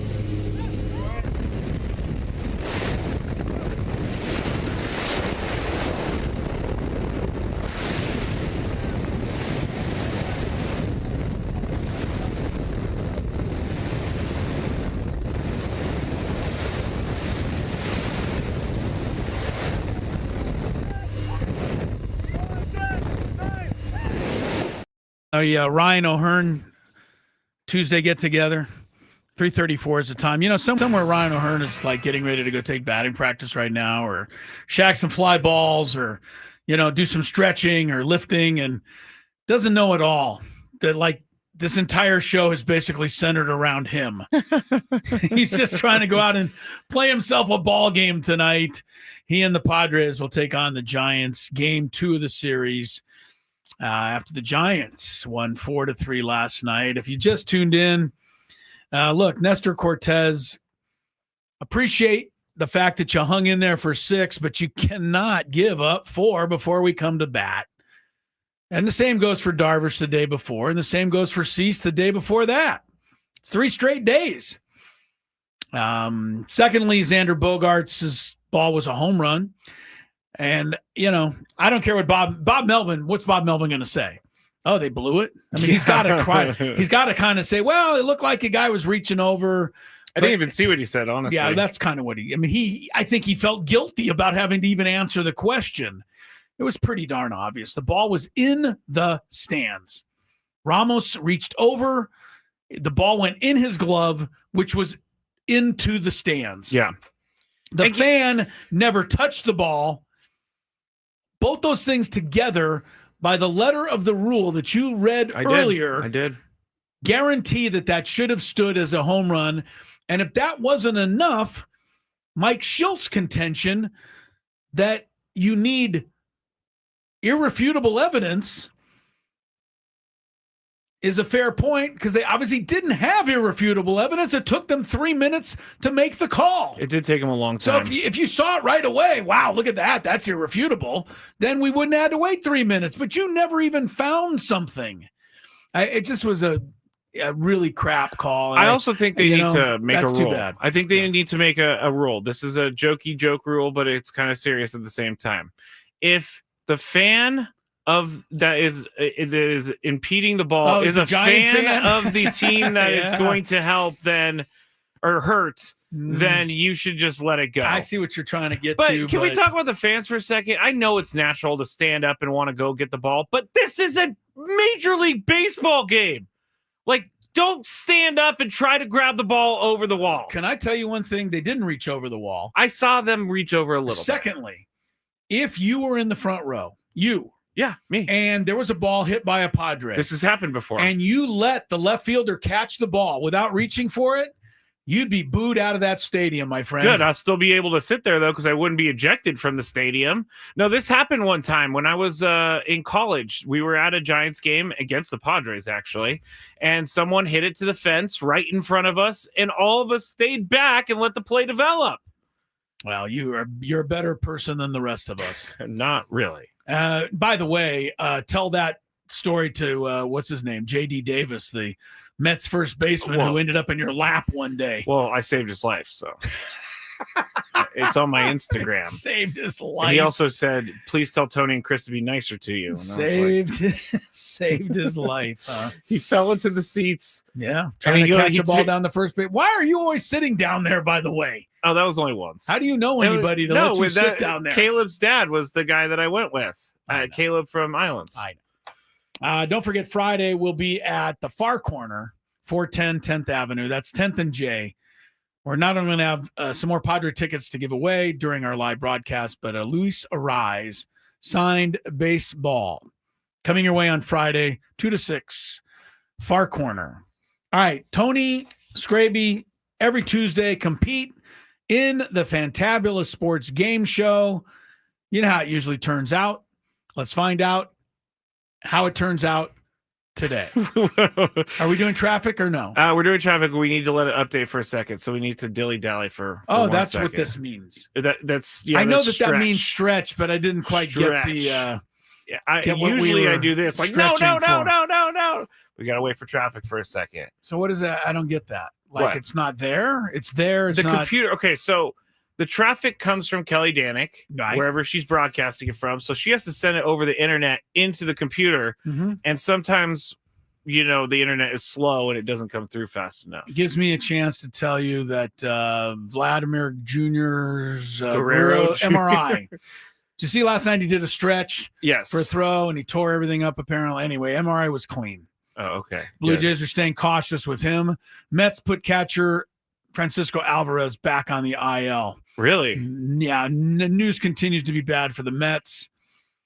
Stanton back in the Yankees lineup. Judge, not so much. All right, last thing, and then we could go to traffic. This hour on 97.3 The Fan is brought to you by Nativa Interiors. This Labor Day weekend, 2 iconic design companies are joining forces for a warehouse sale. Join Nativa Interiors and Hold It Contemporary Home in Miramar for huge discounts on living, dining, bedroom, and outdoor furnishings. Call or text for more details at 619-215-6893. Don't go to this. 619-215-6893. Don't go to this yet. I forgot to tell everybody the answer to the question was James Shields. Oh, yes. The former Padre. Went to the White Sox, gave up the first ever home run to Ryan O'Hearn, who was then playing with the Royals. Of all things, Ryan O'Hearn hit a home run in the very first game he ever played in. And we should never doubt him again, because honestly, every time we look it up, he's hit a home run somewhere else. This guy's incredible. Really who got funny. that right? Do you have the name of the winner? Yes, I do. It was Daniel. All right, Daniel, good for you. You go to the game tomorrow night. We now go to traffic and then the Fantabulous Sports Game Show. From the 855 Get Ross Traffic Center, protecting San Diego after accidents or injury, here's Kelly Danick. This game day traffic report is brought to you by Crystal Geyser, Alpine Spring Water. Couple of problems here, guys. One of them is this crash on southbound 805 right before the 52. Got a car and box truck involved there over to the right shoulder. And crash in the North County, northbound 15, just past Camino del Norte. Several cars involved. They're moving into the center divide. What makes Crystal Geyser Alpine Spring Water different? They always bottle their Alpine Spring Water less than 1.5 miles from the spring source. And all of their bottles are made with 50% recycled plastic from their own recycling plants. Crystal Geyser, bottled at the spring source. I'm Kelly Danick with Gwynn and Chris, San Diego's #1 sports station, 97.3 The Fan. Hey, all you beautiful people out there, it's time to play one of our favorite games of the week. All right. We like to call it Ooh, I'm gonna go Chris's Fantabulous Sports Game Show. And it starts right now on 97.3 The Fan. All right, welcome to the Fantabulous Sports Game Show, the regular Tuesday feature here on the program. Tony Gwynn Jr. routinely defeats Matt Skraby in this contest. And when he doesn't defeat Matt Skraby, one of the listeners comes on and defeats you. So we'll see how things You go met today. Tyler, who beat me a couple weeks ago at Islands. He was very excited about beating me. I thanked him. And you thanked him? It is an invigorating feeling when they win. I shouldn't be. I mean, I lose every game. I feel, so. Yeah, but for some reason, the feeling doesn't go away. It's the gift that keeps on giving. It honestly is. Exactly. So let's see what happens today, guys. We do have a lot of confusing categories where I have to explain a whole bunch of stuff. Today, no such thing. Very simple category, Major League Baseball. You guys both follow it. Skraby plays fantasy baseball. He's won 2 straight championships. You got to know this stuff. Tony, I know, knows this stuff. So here it is. I need the 19 Major League Baseball hitters, 19 Major League Baseball hitters who have an OPS currently over 850. 19 baseball hitters, obviously hitters, there's no pitchers, but 19 Major League players who currently have an OPS over 850. That is this season. For those who aren't 100% sure, OPS is the combination of your on-base percentage plus your slugging percentage. That gets you an OPS. 19 guys. And only one caveat, the player to be on this category has to qualify in terms of having enough plate appearances. So there are some guys that don't quite qualify. You're going to have to navigate those. I am going to give you clues. I would write this down, or at least keep an eye on it. Mm-hmm. There are 3 catchers. Wow. There are 5 first basemen. There is 1 second baseman. There's 1 third baseman. No shortstops. 5 outfielders. 4 designated hitters. My goodness. 19 guys total. And it's American and National League, of course. I think it's a pretty difficult category, but you guys are really, really good at this stuff. If you come up with a bunch of these, I'll, be impressed like I normally am. Okay. All right, so Skrabe, you want to go first? You get the choice, Skrabe, first or not. I'm always going to go first because I'll always lose. So you said there is no pitchers on this, but there is 1 pitcher. Okay. I hope. I don't know. Hold on a second. 950, you said? 850. Oh, 850. He's got Shohei Ohtani has to have above 850. Shohei is number 2 in all of baseball. He's got a 1013. I was going to say 950 is pretty insane. No, but, 850 is what you need to have on this list. Shohei is one of the designated hitters. There are 3 designated hitters left, and Skraby's on the board. Tony. All rise. Mm-hmm. Aaron Judge, he's on top of the list. Not only is he on top of the list, he's 121 points ahead of Ohtani. I didn't realize Judge is that far and above everyone. 1134 is his OPS. Tied at 1. Pretty crazy. Pretty good. All right, Skrabe. Schwarber. He's another DH. Schwarber. He's in there at 944. And Schwarber's the number 5 guy overall. 944. Very good. It's great. 2-1. 19 guys with an OPS better than 850. Tony Gwynn Jr.'s turn. How about Big Dumper? Oh, Big Dumper. I wanted to guess that myself. Chris now loves the Big Dumper nickname. I'm not the only one. I mean, It's a great big day. yeah, people say it endlessly now. He'll never be Cal Raleigh again. No, he'll never be Cal Raleigh. He's going to be Big Dumper the rest of his life. He's going to go in the Hall of Fame, and here comes the Big Dumper. He's number 3 at 948, by the way. All right. So you guys have named 4 of the top 5 so far. And Skraby, you're up. Eugenio Suarez. Eugenio Suarez, he's your third baseman? Remember, there's only one third baseman. Yeah, I don't think Manny's over 850. Okay, so you're going Eugenio Suarez. That's a strike. I'm sorry. No. He is not the correct third baseman. What happened to him? He was hitting home runs every plate appearance. I don't have the entire list in front of me. I just have the top 19. He is not the third baseman you're looking for. Skraby has the first strike of the day. I know. It's 2-2. That's a tough one. Tony, you're up. Tony, that's a hang with him. But let's also say this. Tony has got an early strike in the last couple of meetings and has come back to win. I'm not counting on you to do the same thing, Skrabe. I'm just saying it's possible. I was going to say, what does that have to do with anything? I don't know. All right, Tony. I don't know. Tony, you can take the lead here if you so How desire. about my man out in Miami? How about Kyle Stowers? Kyle Stowers is one of the outfielders. No, I had him on the list. 912. Kyle Stowers is number 6 in baseball.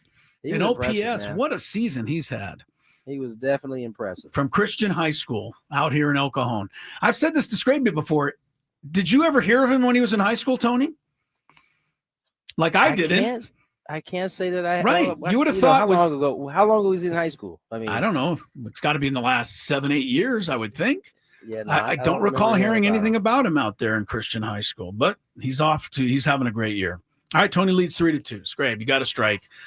Obviously, you're going to need this one. You want to get another strike.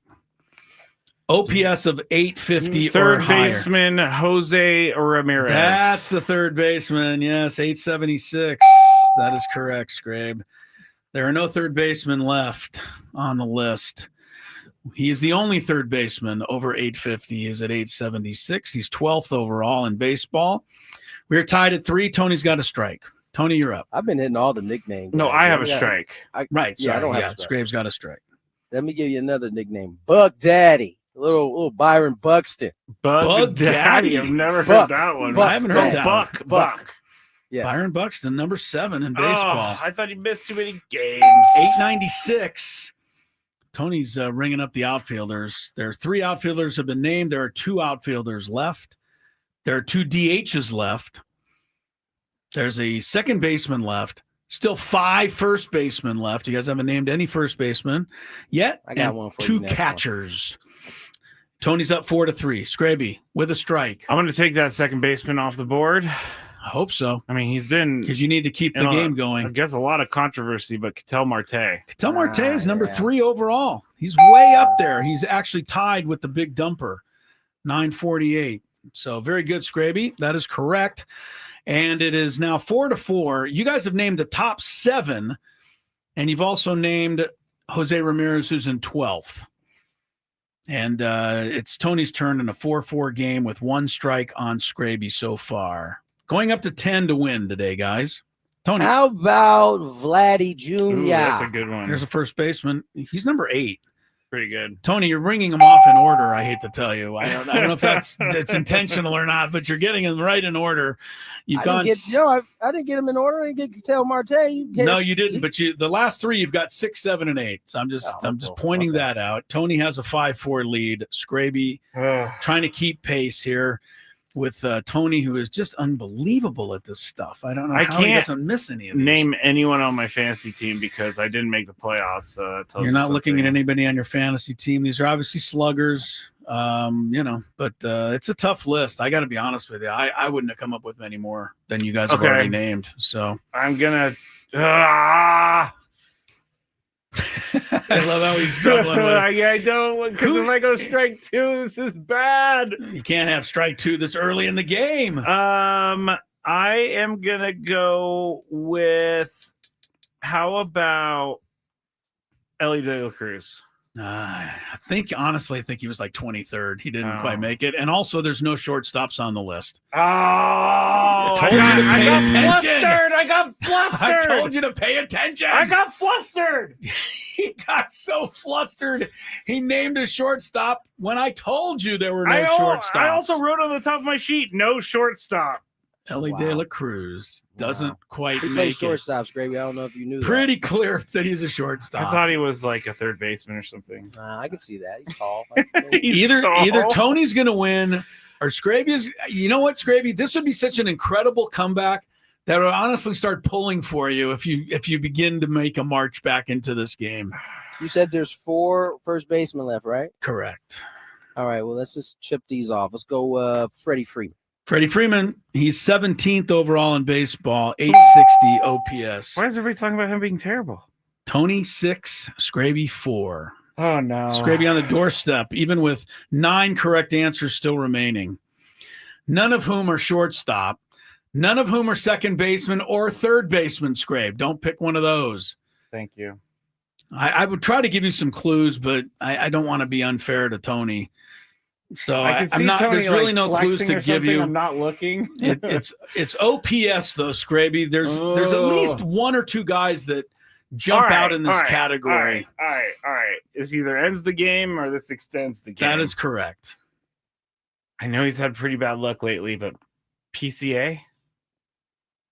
Yeah, he's had that bad of luck. He's fallen out of that list. Yeah, Pete Crow Armstrong. I thought he correct. was the second coming of Babe Ruth. He was for the first 6 months of the season. That is strike 3. Oh gosh! And one of the earliest ends of the game we've had. Sorry to say, Scrab, you went down in flames today. I tried to give you a clue there. You wasn't paying attention. What was the clue? I was going like this. Hold. I don't know what that means. He's making a signal there. I don't get that. It was the polar bear. Oh. I had him on my list, but he's struggled lately. Polar bear's on there. That was a good polar bear, by the way. I was going to tell you that there's a guy I hate on the list who I thought you would get because he's so good at OPS. Juan Soto's on this for sure. Yes, we both missed him. Yeah. What about Bryce? Bryce is Bryce on there, is right? on there, correct. Why didn't I just name the guys that are on my list instead of trying to be PCA, he just got thrown out trying to steal second. Oh. PCA is having a rough time. Here's a couple of the others that you didn't name. Doesn't mean you didn't know them. Brent Rooker is 19th. Still, huh? George Springer is a DH for Toronto. I mentioned Soto. Corbin Carroll is still in the top 19 for Arizona.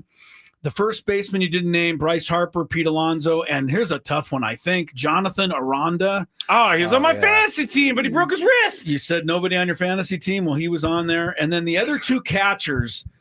Shane Langeliers? Shea Langeliers is one. If you get the other one, I'm like, I have no idea. Calling it a ball game. Is it a starting catcher? Yeah, he's a starter. Of course. He's at 851 OPS. He's Real just Muto? on the list, number 18. Oh, you know, by the way you said that, is it somebody on the Rockies? Hunter Goodman of the Rockies. Go figure that one. So, all right. Anyway, there's the music. Tony Gwynn Jr. has won. I almost apologize because the category petered out a little earlier than normally. I like it too, but they're on my sheet, and I just such didn't is the say way them. it goes. Just didn't say them. Tony takes the Fantabulous 6-4. We come back. Much more Gwynn and Chris ahead. Chris versus the fans. Oh yes, let's try some more trivia when we return. 833-288-0973.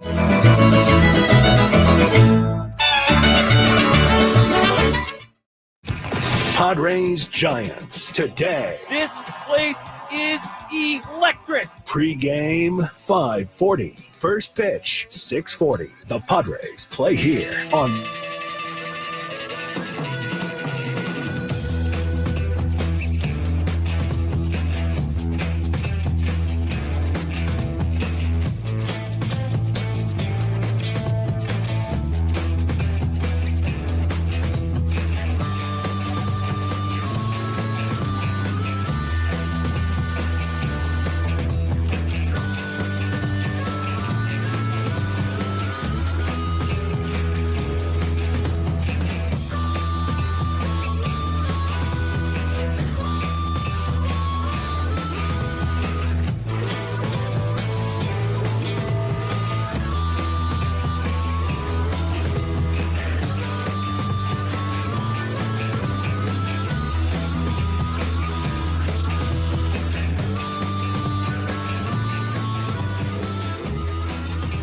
Crisello, yeah, we're here in Cooperstown for 97.3 The Fan. So excited, the induction weekend for the great Trevor Hoffman. What a class he's going in with, too. Let's take a look. Of course, Alan Trammell from Kearney High School in San Diego. And then, of course, the Detroit Tigers, great shortstop. Jack Morris in a Tiger uniform there, but I always remember him pitching that 1-0 shutout in Game 7 of the 1991 World Series for the Minnesota Twins. Maybe the greatest postseason pitching performance of all time. Chipper Jones, Padre fans remember him. Every fan of a National League team remembers him because he would come in and do damage to that team. Only the second #1 overall pick in the Major League Draft, Chipper Jones, to be inducted into the Hall of Fame. The other is Ken Griffey Jr. Vladimir Guerrero, never met a pitch he couldn't swing at, and powerhouse hitter for the Expos, and then, of course, the Angels at the end of his career. Jim Thome, over 600 home runs, mostly with the Cleveland Indians. And then, oh, yeah, the guy down here on the end who used to get all these guys out all the time, Trevor Hoffman, the greatest Padre reliever of them all.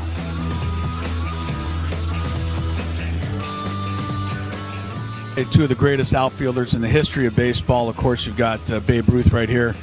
Ted Williams right over there. I was wondering who the third outfielder would be. And then, of course, it hit me. Tony would be upset if I didn't say that the third outfielder, who will someday probably be displayed right here between these two guys, is obviously Mike Trout.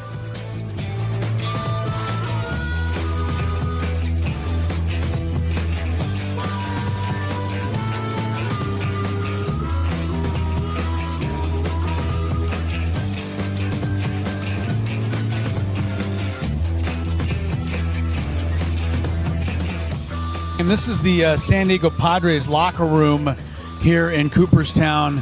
Obviously, a couple of jerseys there and hats, gloves, all-star stuff. I think the most interesting thing in this entire display, though, especially this weekend, is a picture in the top corner of Angus Young.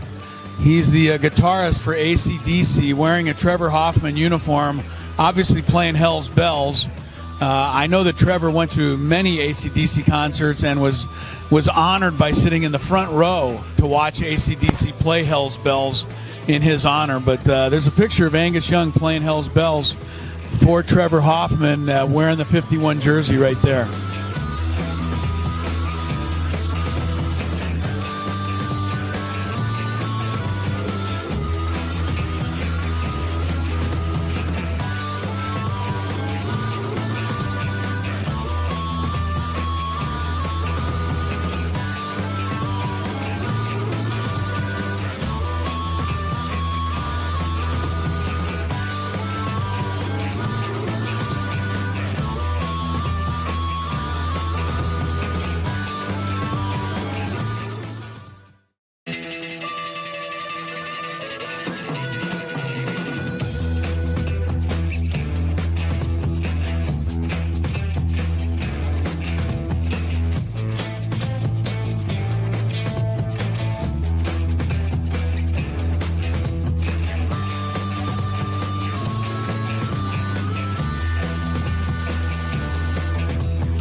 O'clock hour. Gwynn and Chris. Tony down at Petco Park getting ready for the broadcast tonight. He'll be back with us at the bottom of this hour for our Big Five. Sam Levitt, an hour after that, will have the pregame show. And then Jesse and Tony, an hour after that, will have the game. I decided to change my plans, by the way, today, Skraby. I scrapped everything, told the wife, forget about it. I got to get to the stadium tonight. We got to put a stop to this 4-game losing streak. I'm putting everything aside. I told the dog she'll have to wait. You know, Lori's going to have to, handle her own dinner plans. Got to get to the stadium. You're being summoned. got to get to the stadium tonight. The bat signal is in the air. Yes, exactly. Something's got to change. Padres and Giants tonight. A couple of quick NFL notes, and then we're going to get to the Chris versus the fans. Quarterback stories. If you missed them, Joe Flacco, as we said, will indeed be the starter for the Browns in the season opener. We had predicted that a while ago. It's not going to be Shador. Yeah, it's not going to be Shador. It's not going to be Dylan Gabriel. By the way, they showed a great clip of Dylan Gabriel the other day. Uh-huh. Did you see it? No. Preseason against the Eagles, he threw a pick six. A guy intercepted along the sideline, cut back to the middle of the field. I've never seen any NFL player, even a kicker, give less effort than Dylan Gabriel gave to try to get the guy. He honestly just, if he had a red cape, Skraby, he would have just waved him right through. Oh, man. It was embarrassing. I'm honestly. looking at it right now. See if you see it. Like cuts back. Oh, he didn't even try. It's embarrassing. Would you agree? It's a preseason game. Okay. So maybe they're telling him not to take hits like that. Okay, I'll give you that. Maybe they said don't even go near it if you throw a pick six. But if I'm a guy trying to make a team, right, I'm probably trying to tackle that guy. You at least lunge at him. He did a slight lunge. He did? Like a very slight lunge. It didn't look like much of a lunge. Anyway, Joe Flacco's the starter in Cleveland. The other one, Colts are going with Daniel Jones, not Anthony Richardson. And I love the reaction of Anthony Richardson. I don't know why he did that. Because it's like, who cares about the they're Colts? both bad. Well, I do. They do play the Dolphins in the first game, and I'm worried that Daniel Jones will have one hot day, But Jones will start. Richardson won't. But you got to love the reaction of Richardson. When he found out he, didn't have the job, he said, you know what? I'm going to work harder. I'm going to do everything I can to get better. I'm going to just soak it all in, and I'm going to get the job back. Yeah. Except that's not what he said. What he said was, my agent will tell you whether or not I'll stay with the Colts or not. Wait, is that true? Yeah. Really? The agent came I thought out you were making this up. No, the agent came out today and said it's now questionable whether he feels that Anthony Richardson can trust the Colts. So, well, you know what? I don't blame him. Derek Jackson stopped short of demanding a trade, but wondered aloud whether Shane Steichen's quarterback might have been predetermined when they signed Jones. I could have told you that. Okay, well. No, but I think that isn't Anthony this what Richardson... everybody does, though? As soon as they lose a job, they just go, this is what they teach you in college now. If you don't get the job, go to another school. If they get beat out, go to another school. If you're not good enough, go to another school. Don't work harder. Don't be better. Don't think you can do things differently. Just go to another school. The answer to all of that is yes, but I think Anthony Richardson has a little bit of a gripe because they have not developed him in a great way. They start him, then they sit him, and then we're back to Anthony Richardson, and then they sit him, and then they take him out of a game for asking out of the game. Yeah, so bench him again. It's been weird how Shane Steichen has handled him, and Shane Steichen was all about Anthony Richardson. Was Shane Steichen the defensive coordinator of the Eagles when they went to the Super Bowl all that time ago? I'm not sure if it was defensive, but I know he was Eagles. I think he was defensive because he. So what does he know about a quarterback position? Apparently, not a whole lot. I mean, the Colts quarterback situation has been horrible since Andrew Luck decided to randomly retire one day. I was going back to Burt Jones, but you don't remember. I mean, they did have Peyton Manning. I know they did. All right, let's play some Chris versus the fans, people. Time to get some prizes and have some fun out there. If you had one shot, one opportunity to take down the human almanac himself, howdy do. Now is your time. Listen to me, this guy is dangerous. Now is your opportunity to win a prize. Well, I hope you know what you're in for. Chris versus the fans starts now on 97.3 The Fan. All right, we are playing for that trip to Las Vegas. The longest trip in Chris versus the fans history. A 2-night stay. I got an idea, Skraby, to cut this down, the workload. Okay. Let's you and I read every other word.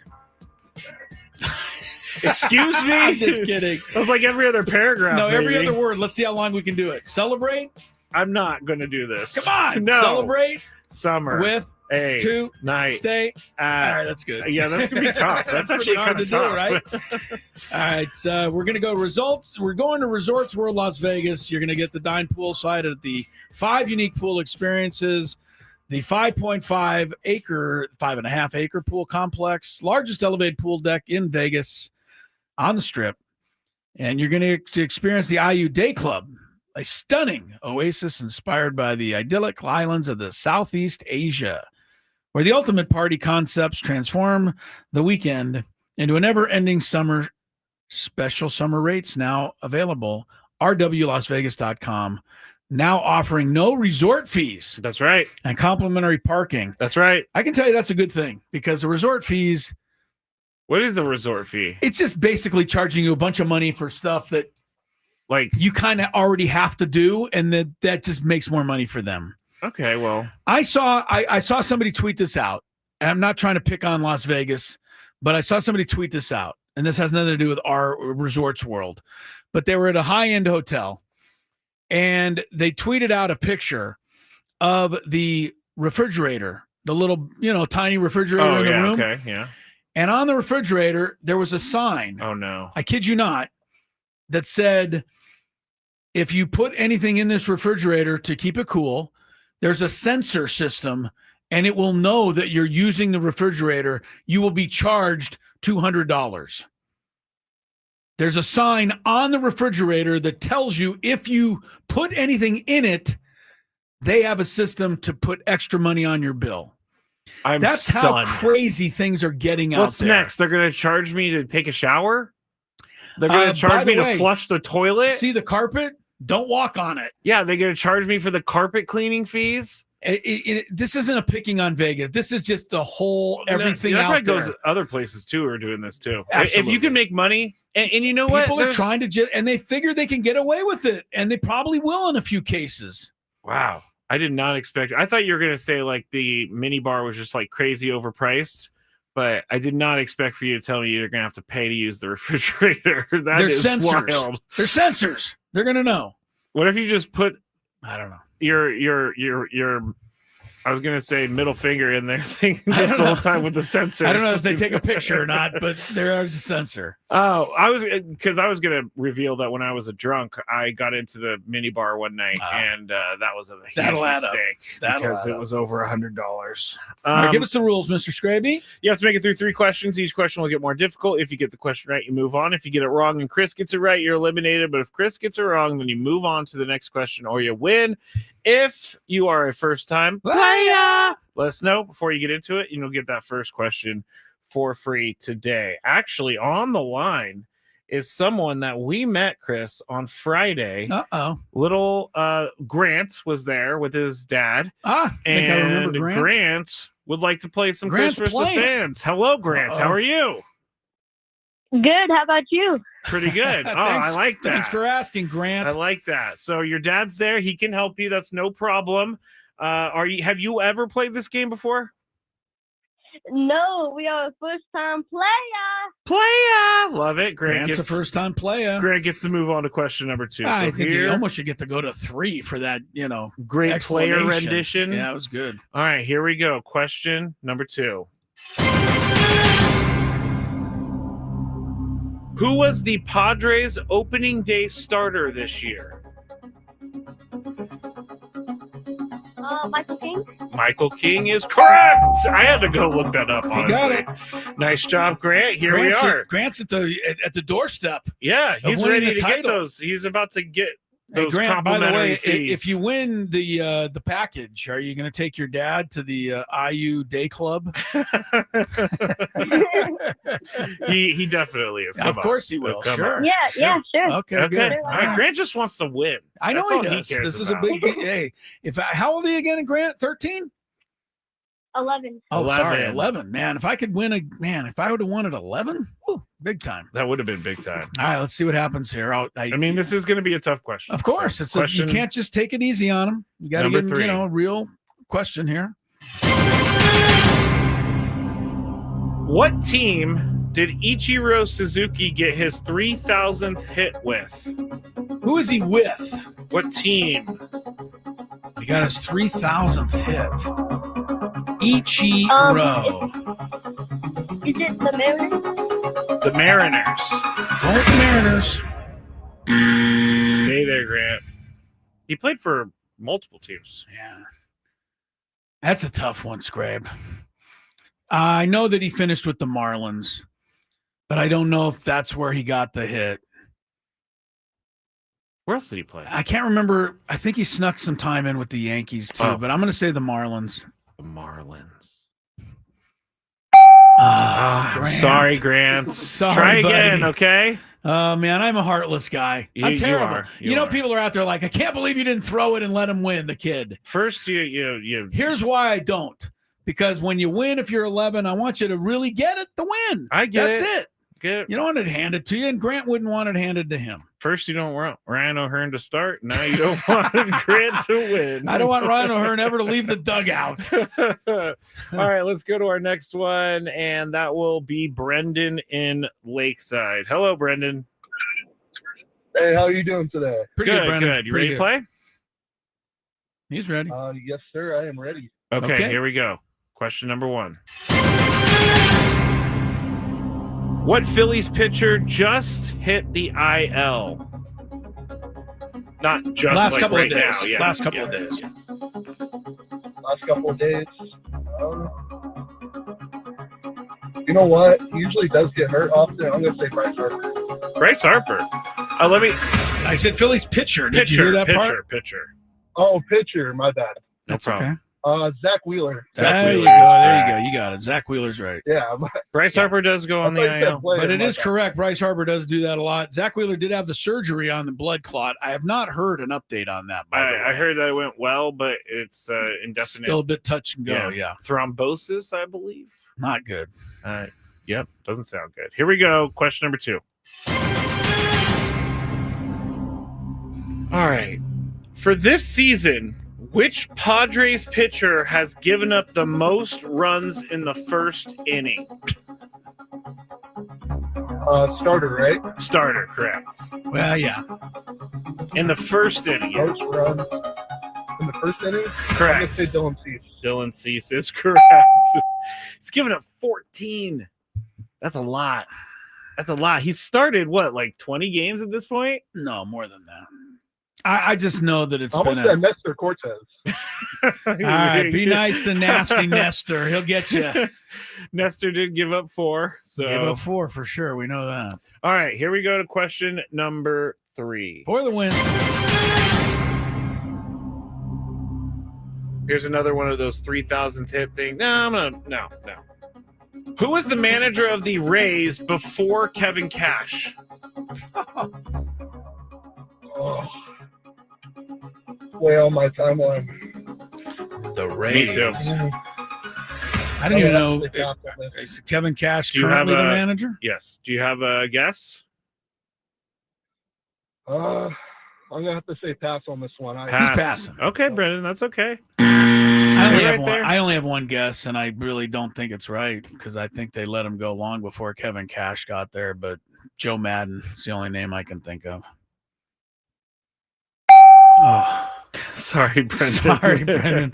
He's the only other Rays manager they got named. I couldn't name Lou anyone else Piniella, either. maybe? Was he a Rays manager? Yeah, I don't know. I'd have to look that. I don't know. Another Rays manager. I just remember Joe Madden was right around there. Sorry about that, Brendan.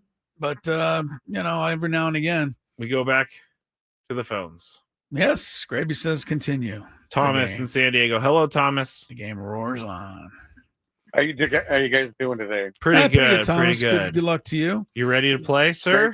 Gravy, I'm always rooting for you in the game, and it's so depressing when you lose. Yeah, you're telling me. Wow, you're telling me, Thomas. That's very nice, Thomas. But I must tell you, that means that every Tuesday of your life now you're going to be depressed, and that's probably not the way to go. I'm gonna win this. I appreciate that, Thomas. It actually gave me a little bit of energy for next week. I'm just gonna start reading things. I looked it up, by the way, because I was curious. Lou Piniella was before Joe Madden. Okay. Hal McRae, which I don't remember. And then the only other manager they've ever had was their original manager, Larry Rothschild, who ended up being a Padre pitching coach. That is interesting. So Tampa Bay, 1, 2, 3, 5 managers in the history. That's a lot for a team that's brand new, to be honest. Yeah, I bet you the Diamondbacks, who came in the same year, have had more than them. You're probably right there. Okay, all right, ahead. here we go, Thomas. Question number 1. Who was the All-Star MVP this year? All-Star Game MVP for Major League Baseball. It was a big deal. Bryce Harper. Bryce Harper. He's getting lots of mentions on the show today. That's incorrect. Stupid All-Star Game. I don't remember it all. I didn't have a good guess. Shohei. I have no idea. I don't remember. It was Schwarber. Remember when the swing off, he crushed 3 home runs? That's right. The game went to the Schwarber off. The Schwarber the off. Swing off. Yeah, the swing off. Yeah, I totally forgot. So that's good on you, Thomas. You move forward. Oh, man. When I was doing this question, I started watching the swing off again on YouTube. It was fun. You liked it, huh? I did. Okay. All right, here we go. Question number 2. Who did Pete Alonso pass on the Mets' all-time home run list last week? Darryl Strawberry. Darryl Strawberry is correct. Nice job, Thomas. Did you hear that? First of all, I really like Gary Cohen. One of the best play-by-play guys. I love listening honestly, to if it's not Jesse, I take Gary Cohen any day of the week. He's so good. But he went a little over the top when Alonso broke the record because he thought it was a big deal. It is a big deal. The next day, Mad Dog goes on one of those idiotic rants about Gary Cohen, but the point being the Mets had lost 11-12 at the time. And so he was all excited about it. And so he's like, you can't be happy. The team's losing. You can't. And I'm like, so what was he supposed to do? Pete Alonso hits a home run to break the record, but the Mets have lost 11-12. No. Celebrate the achievement. Yes. Mad Dog, just because you have no achievements. He has plenty of achievements. I didn't care for that take. No, I don't care for that either. I think that you definitely should celebrate a player breaking a team record, especially like a home run record. Gary Cohen, I think that was just a cheap shot that didn't need to be taken. I honestly think Mad Dog just couldn't find anything good that day. Maybe. And so that was all he could come up with. Maybe. Yeah. All right, Thomas, here we go. Sorry, Thomas, to interrupt Question. your search for greatness here. Number 3. What team did Rod Carew get his 3,000th hit with? Minnesota Twins. Twinkies. Minnesota Twins. Stay there, Thomas. Yeah, that's bad luck for you, Thomas, man. I was a big Angels fan in those days, and I listened to this when he got the base hit for 3,000. It was at Anaheim Stadium. I think it was against the Royals. I kind of remember the whole thing. So yeah, didn't need all that, but yeah, sorry. That's just one right in my wheelhouse, all right, unfortunately. Thomas. Sorry, Thomas. about that. Good playing. That's it for the game.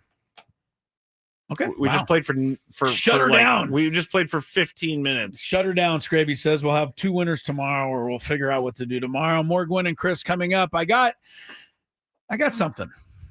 I'm going to tell you what it is. Oh, man. Traffic, though, first. From the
right, 4:25 is the time. Chris, Skraby, Tony coming back with a big five coming up at the bottom of the hour. Gwynn and Chris, 97.3 The Fan. Congratulations to me. I won the Chris vs. the Fan today. Nobody got able to come up with the victory. I will send the winnings to Ryan O'Hearn. Yes, you should. Because it's been his show today. We're just living here.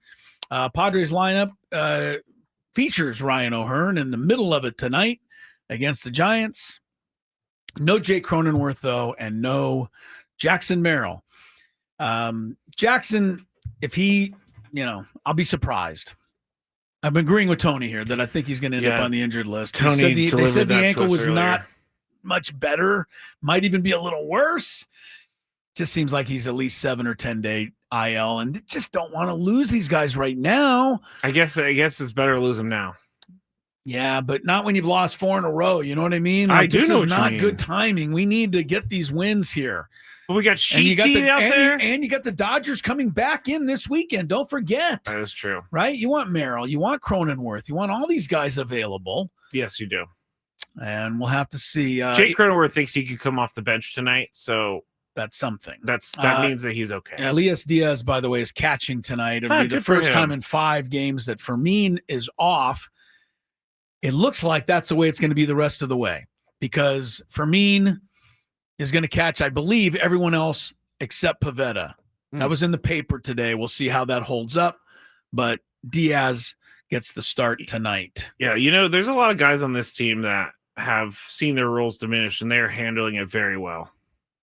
Nobody better than Gavin Sheets. Nobody better and than Gavin every time Sheets. he comes up now, he seems like he gets a hit. He does. Like, thank you, Gavin. Yeah.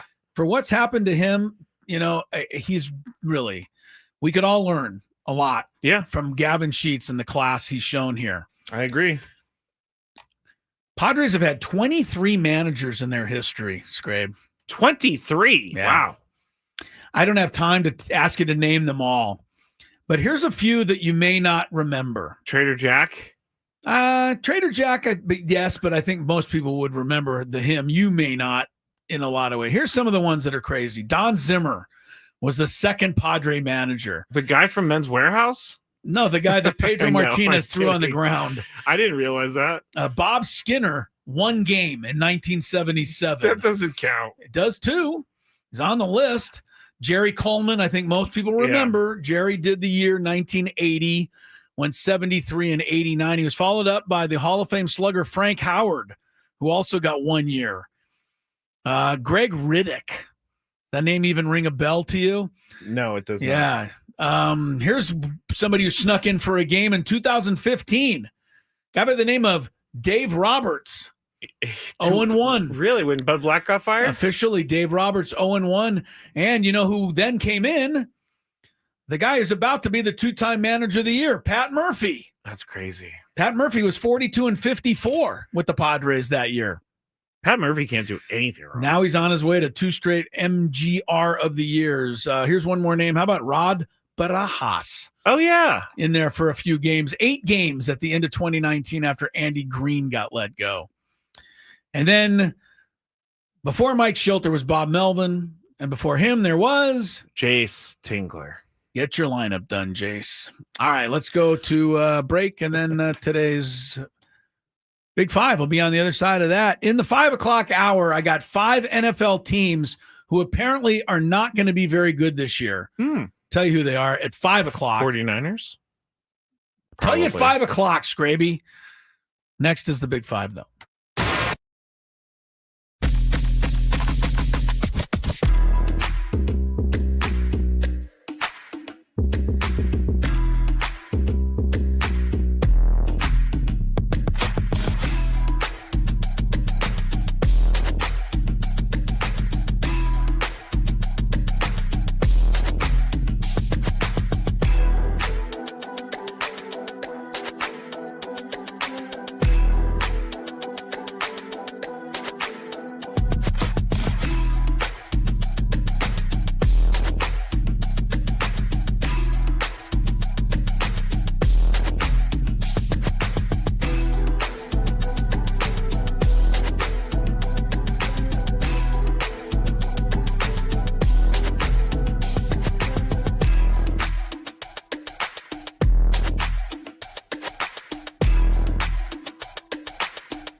6 is the time. Big Five's coming up shortly.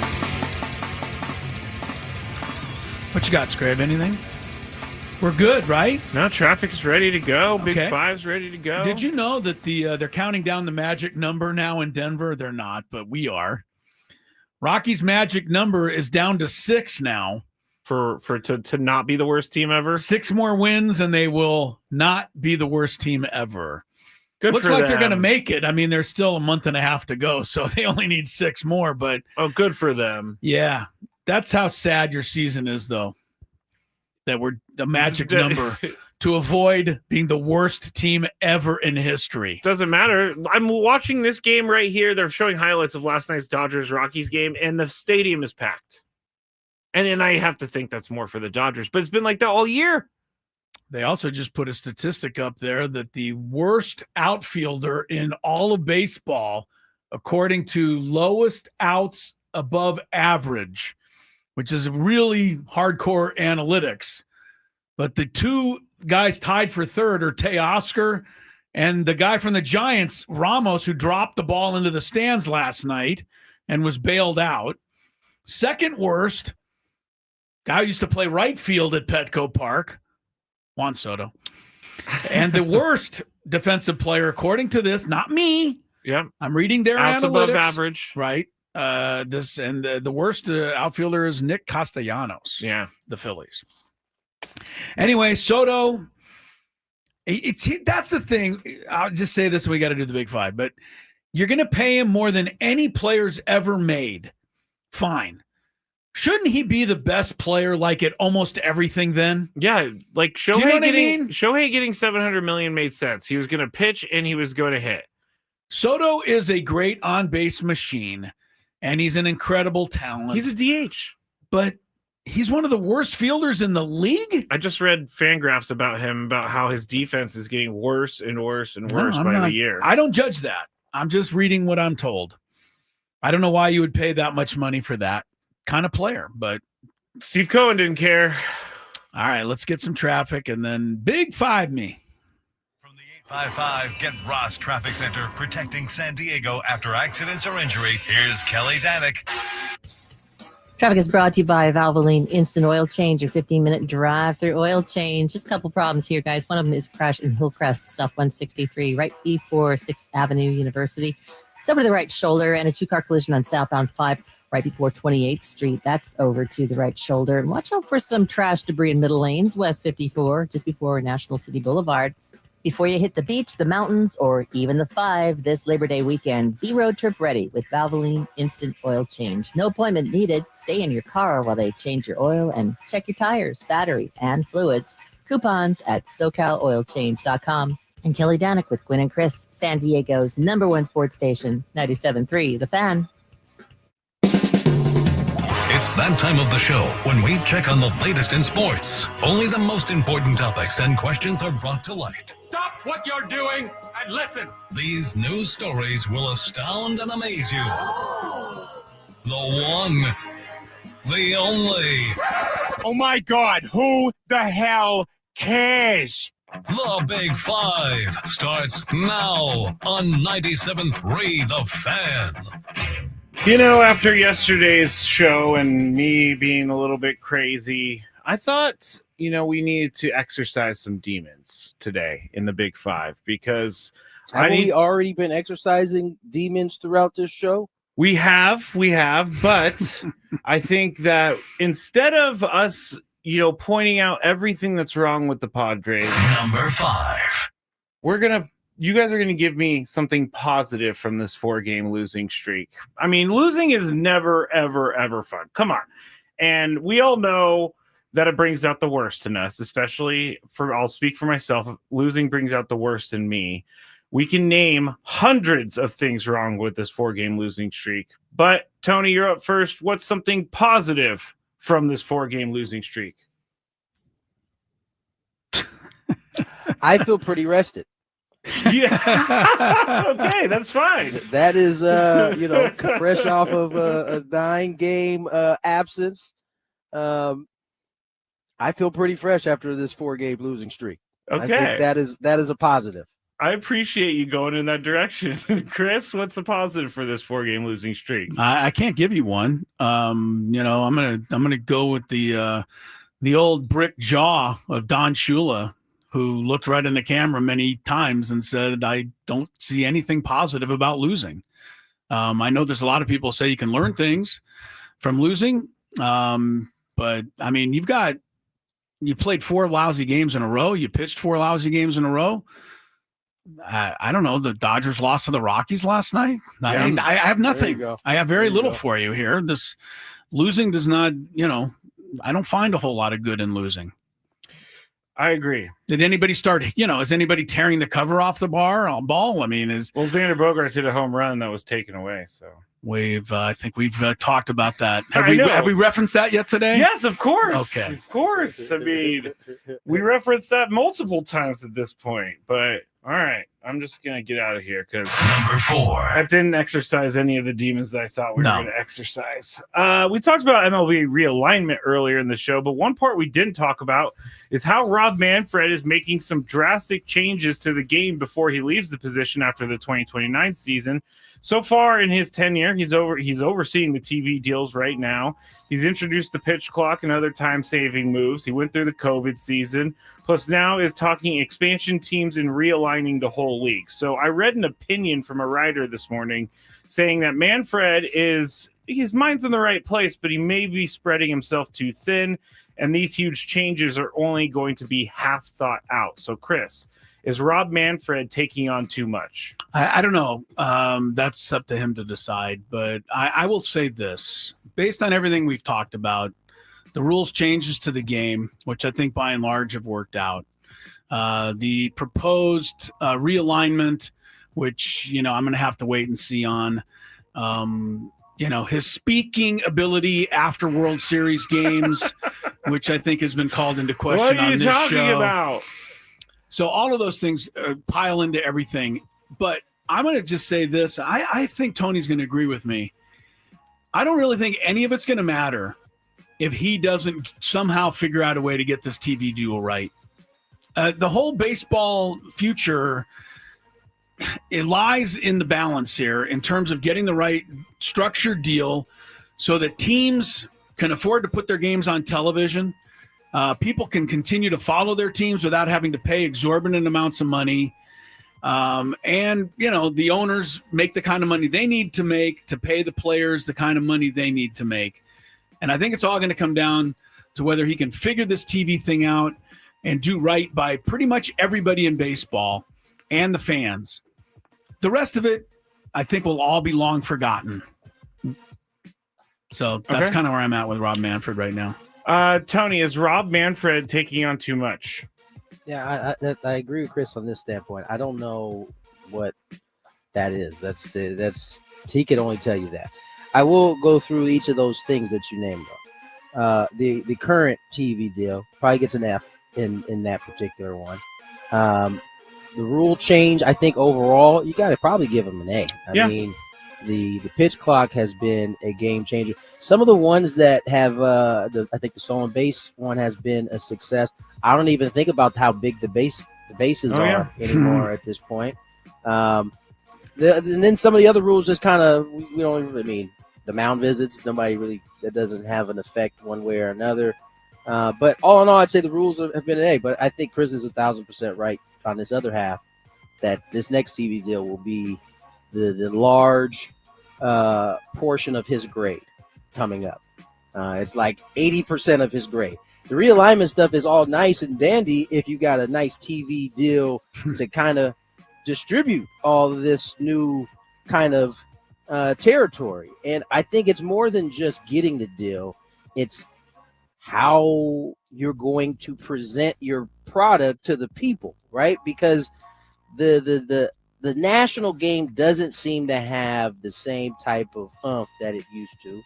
And so now you're left trying to figure out the local standpoint of it. And I don't know that he has an answer yet. And so I think at the end of the day, it's funny, but kids just start school, they come home with the syllabus, and you got to sign the syllabus, and it says, this portion of the grade is this much. These tests are this much. This upcoming TV deal will be the like 80% of his grade coming up and how things roll from there. If he can't get this right, he'll get a bad grade, but worse, Major League Baseball will be in a tough spot, I think. Not to mention the CBA coming up. He's going to have a big hand in as well. Yeah, I mean, really, those are the two. The realignment stuff. That's like one of the homework assignments you get during the year. The CBA and the TV deal. That's like the basic. That's your thesis. Grade. Right, realignment is a baseball's version of a distraction from the Epstein files. Basically. Oh no! I'll let everybody figure out what that's all about on your own. Number 3. We haven't really looked at the Heisman odds. College football getting ready to start or something? Yeah, I think so. It's getting ready to start. And wow. I know Braden went back to practice yesterday for Cathedral Catholic, so they got a game this Friday. He's probably already been practicing. Anyway, the Heisman odds this year are out, and the leader so far is Arch Manning from Texas, which, by the way, came out today and said he had no idea what his grandpa Archie was talking about the whole he's going to stay here for 2 years. So Archie maybe spoke out of turn on that one. Arch Manning is at the top, plus 650. Then Garrett Nussmeier from LSU, plus 850. Cade Klubnik, plus 950 from Clemson. Jeremiah Smith, Ohio State, plus 1100. I should mention Sam Levitt of Arizona State is plus 1800 for the Heisman. Just really proves to me how out of touch I am with college football right now. Who's up? It's Tony. Tony, do you think that Arch should be leading the pack in regards to odds? Sure. Sure. I mean, I don't know enough dudes. I know the Smith kid from Ohio State, the wide receiver. But will my man be able to get him the ball? Sounds like he won the Julian Sand. Our guy, yeah. Sounds like he won the job. Yeah. So we'll see how that goes. He certainly will be a guy to be reckoned with. But sure, why not? Why not Manning leading the way? I'm afraid to ask Chris this question. Do you think he should be leading the pack in regards to odds? What do you think I'm going to do? Dive across the desk? Well, I have enough blocking. Strangle so you? What are you honestly worried about? It wouldn't be the first time. What is it you're actually worried about? It wouldn't be the first time you lunged. College football bases itself on stupid preseason predictions. Right? They put the poll out. They put the poll out before a single game is played. So why not predict who's going to win the Heisman before a game is played? He's the name that everybody knows. I'll be honest with you. I don't even know that the Heisman Trophy means all that much anymore. I really don't. I gotta agree. I felt like we used to keep track of it during the season and good players and this and that. Well, we also knew some of the players going into the year. Yeah, there was a little familiarity. I don't know none of these guys. Right. There was some familiarity. There's very little now. It almost feels like in week 10, somebody will, finally write an article and go, oh, here's the race for the Heisman. Yeah. So this is much ado about nothing in a lot of ways. And if Arch Manning, can't get the job done, then his preseason odds are going to mean nothing. That's true. So that's very true. Eventually this award will go to the player that, puts up the biggest numbers in the biggest games. And I mean, just be real. If you are gambling before you see a game played on this particular award. Yeah. You probably you but got Tony, you got some things you got to deal with. I'm never going to get these Arch Manning odds again. Go get him. He's just going to go further and further down. Go get the eventually odds. It's going to be minus 450. I got to get these odds. I mean, I hate to tell you right now, but I'll put over under 200 yards in passing in this first game. You think Ohio State's just going to open the door and let him flood the ball all over the field against them? No, I think he's going to face that thing where, hey, you're Arch Manning. I want to crush you. I want to make you look He'd be lucky bad. to get out of that game alive in Ohio State. Or he'll just be amazing, and we'll all be like, wow, Arch Manning's really that good. We'll see. and then 4 weeks later, that article Chris is talking about will come on out. Yeah, and be like, you should have taken those odds before the year on Arch Manning. Number 2. Oh, here's one that I think Chris is just going to lose his mind over. BYU is naming Bear Bachmeier as its starting quarterback, sources told ESPN, which will make him the first true freshman in school history to start an opener for BYU. Bachmeier is going to wear the number 47. He's going to debut against Portland State on August 30th. He takes over the job on a team that went 11-2, blah, blah, blah, blah, blah. say all that to ask this, Chris. Is he 47? Should a quarterback ever? No. He's number 47. He's not 47 years old. Should a quarterback ever be number 47? I believe quarterbacks were number 47 back in the dark ages when they didn't really keep tabs on numbers. Guys wore any That's a number. fullback number. Seems pretty crazy. Is that the only question I have Yeah, to I answer don't care about this about kid? BYU or anything. I just was like, number 47. The fact that we're going back-to-back college football questions make me think it's a pretty slow day in the Big Five. Well, I wanted to go light. Question wasn't my man at Kentucky like a weird number? Big man, he passed away. Oh, the hefty lefty? He might have been 22, like a Doug Flutie. I think that was a Doug Flutie number. What was his name? Okay. Yeah, the hefty lefty. I'll just type in hefty Lorenzen, lefty. I think? Oh, yeah, Lorenzen. Jared Lorenzen. Yeah. The thing about this BYU kid, from what I read, is that he was at Stanford after his high school career and in, whatever spring camp with Stanford, and, was ready to take over there. And then the job got blocked by somebody who was better than him. So he transferred before he ever even played a game. And now he's at BYU, and he's obviously agreed never to, transfer again. No, he's obviously agreed not to use any kind of, drink Diet Coke or smoke. Okay. And so he's signed the paper, and he'll do whatever BYU wants him to do. We'll see how this goes. He was number 22 at the University of Kentucky. I'm moving on from all of that. Tony's dying on that one. Moving on from all of that. I just hope he signed all the rules. Those are the rules. Look at the hefty lefty right there. That is a big boy. Brutal quarterback play. All right, let's move on. Number 1. I decided I was going to go with the girl who trashed Shohei Ohtani on ESPN, but I'm not going to do that. I'm going to go in this direction because I saw this earlier. We never talked about it. It must have been a real slow day today. You over here still optioning questions over here. Mariners outfielder Victor Robles has received a suspension for throwing a bat in a minor league game the other day. Throwing a bat at the pitcher, I should say. He was issued a 10-game suspension by Major League Baseball, and he was on that rehab assignment with Seattle's AAA affiliate in Tacoma. He was hit by a pitch near his head. Then he threw his bat at the pitcher and then ran towards him, and he was held back by the umpire and teammates. Ejected, 10-game ban by Major League Baseball. Tony, does the punishment fit the crime? Yes, some context. Okay, my man had been hit 5 times and 13 at bat, something ridiculous. That is ridiculous. That being said, I said this to Jesse and Dave yesterday. I was like, part of me is like, yo, you were getting ready to swing at that pitch, bro.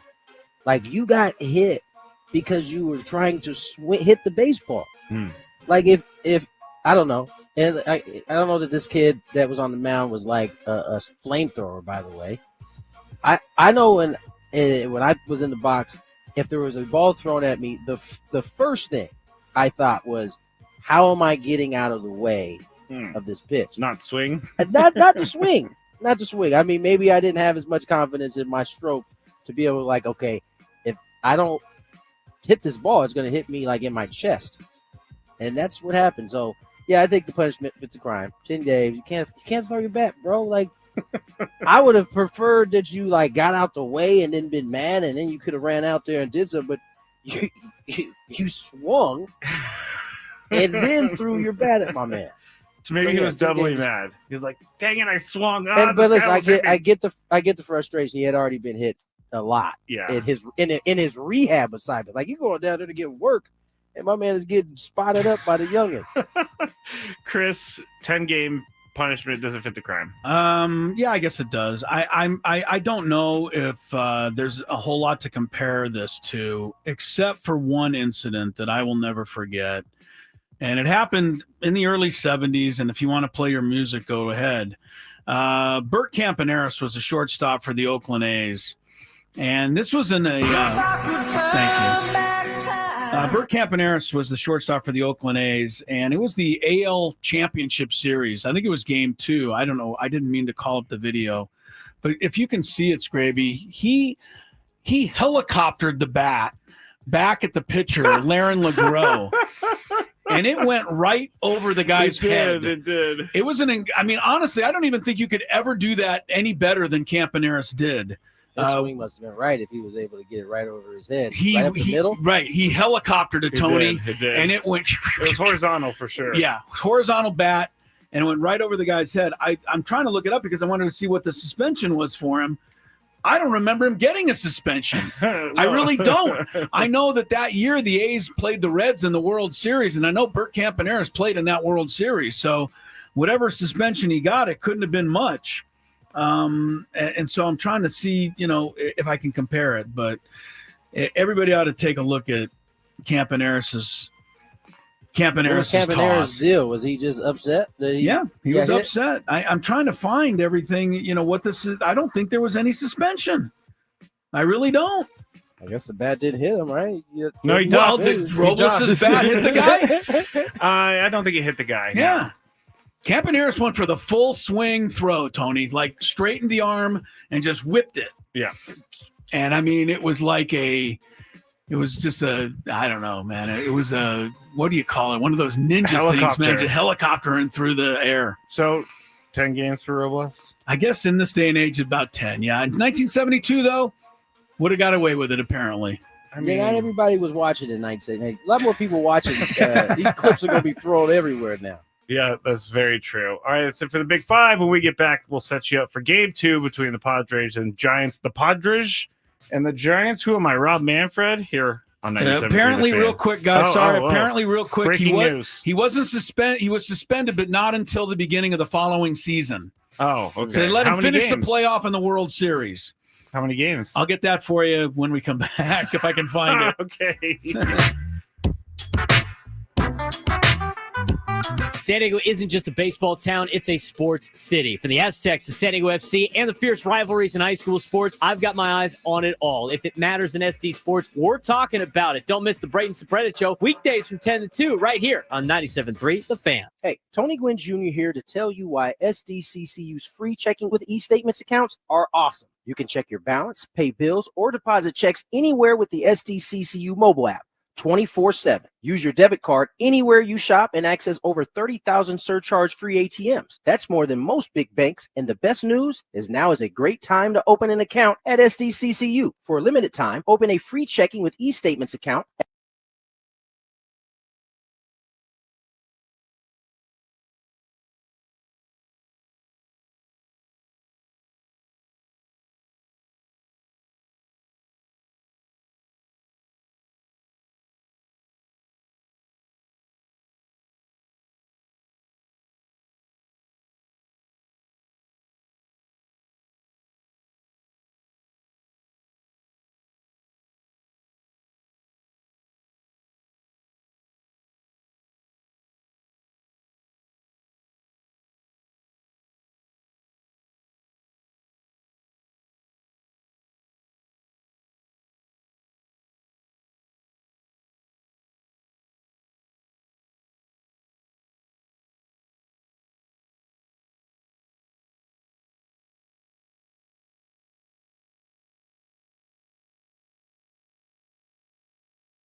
sluggish or feeling fatigued, you're about to get your afternoon boost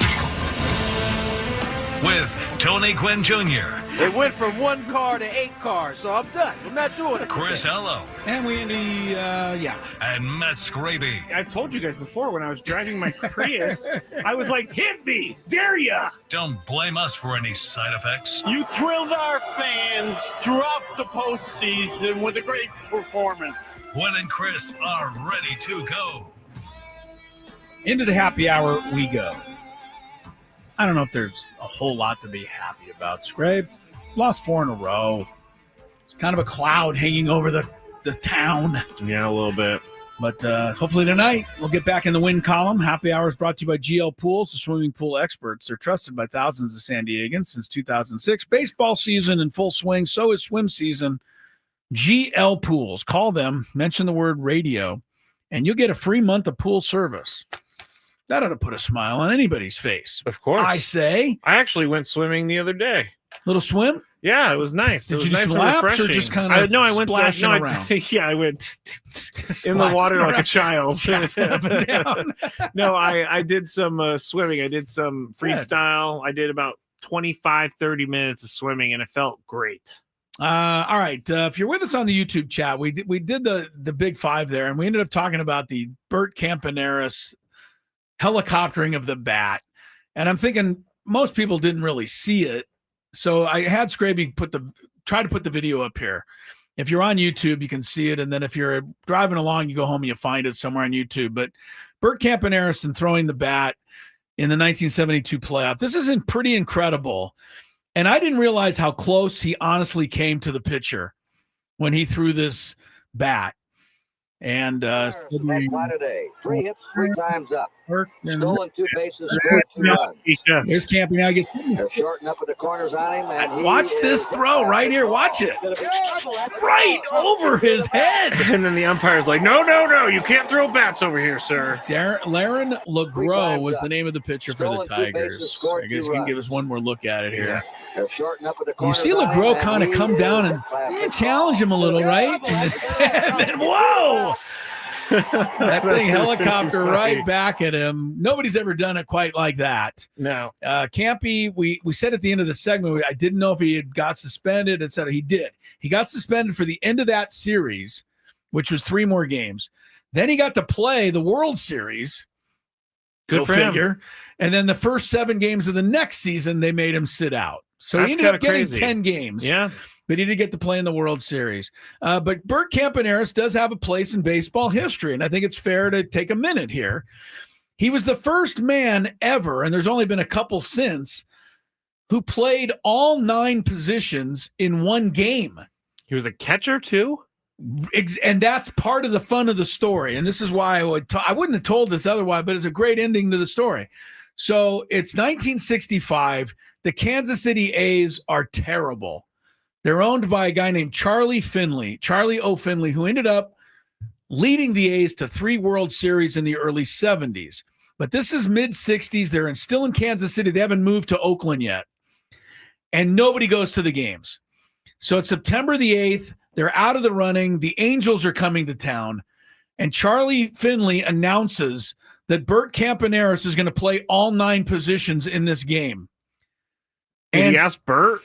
I imagine he went through it. I don't know. 21,000 fans showed up, which doesn't sound like much, except for the next night they went back down to 1,000. So the ploy worked, right? People came out to see this deal. The Angels were not thrilled. They thought it was kind of making a mockery of the game. Okay, get over. All right, anyway, Angels. Campaneris plays all 8 positions. He pitches. He plays everything. The last one he had to do was catcher.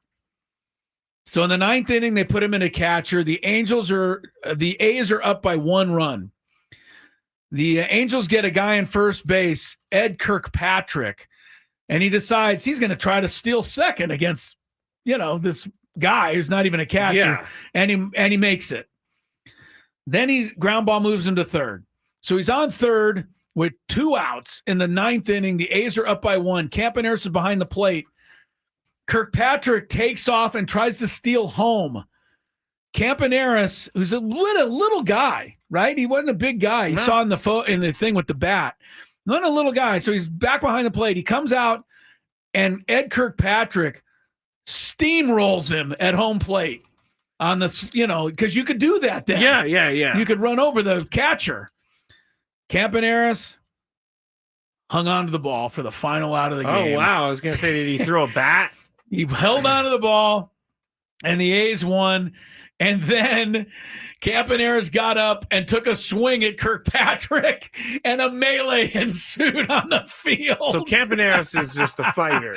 He's a tough guy, Campaneris. I actually randomly, I love that story. My dad, when he was a kid, they went to Disneyland and when did he play for the Yankees? Played one last year of his career at the Yankees, 1983. Okay, maybe it was before. Maybe I have the story wrong, but my dad does have his autograph. His autograph. He went up to him and he asked him for his autograph. So. Yeah, Campy was a legend in Oakland on all those 3 World Series teams in 72, 3, and 4. But he was the first ever to play all 9 positions. And I love the fact that he held onto the ball for the final out, getting steamrolled at home plate, and then got up and started a fight with the guy. The same guy who 7 years later would helicopter a bat over the pitcher's head. Doesn't surprise me anymore. Campy. Do you think a player would ever do that again? What, throw a bat? No. Play 9 positions. Shane Halter of the Royals did it not that long ago. Really? I'm going to say 2017. Oh, wow. I had no idea. And I don't know all the circumstances behind that. So it's happened a few times, but Bert Campaneris was the first. There you have it. Campy, by the way, is still alive for those wondering, the old-time baseball people like me. He's 80 years old, back living in his home country of Cuba. He's definitely telling his stories. Remember when I threw that bat at the pitcher? I love that story, that he was the catcher and then started a scrap with the guy. Here's the size. Campaneris, 5'10", 160. Wow. Wasn't a big guy. That is not big. But he's jumping right in there.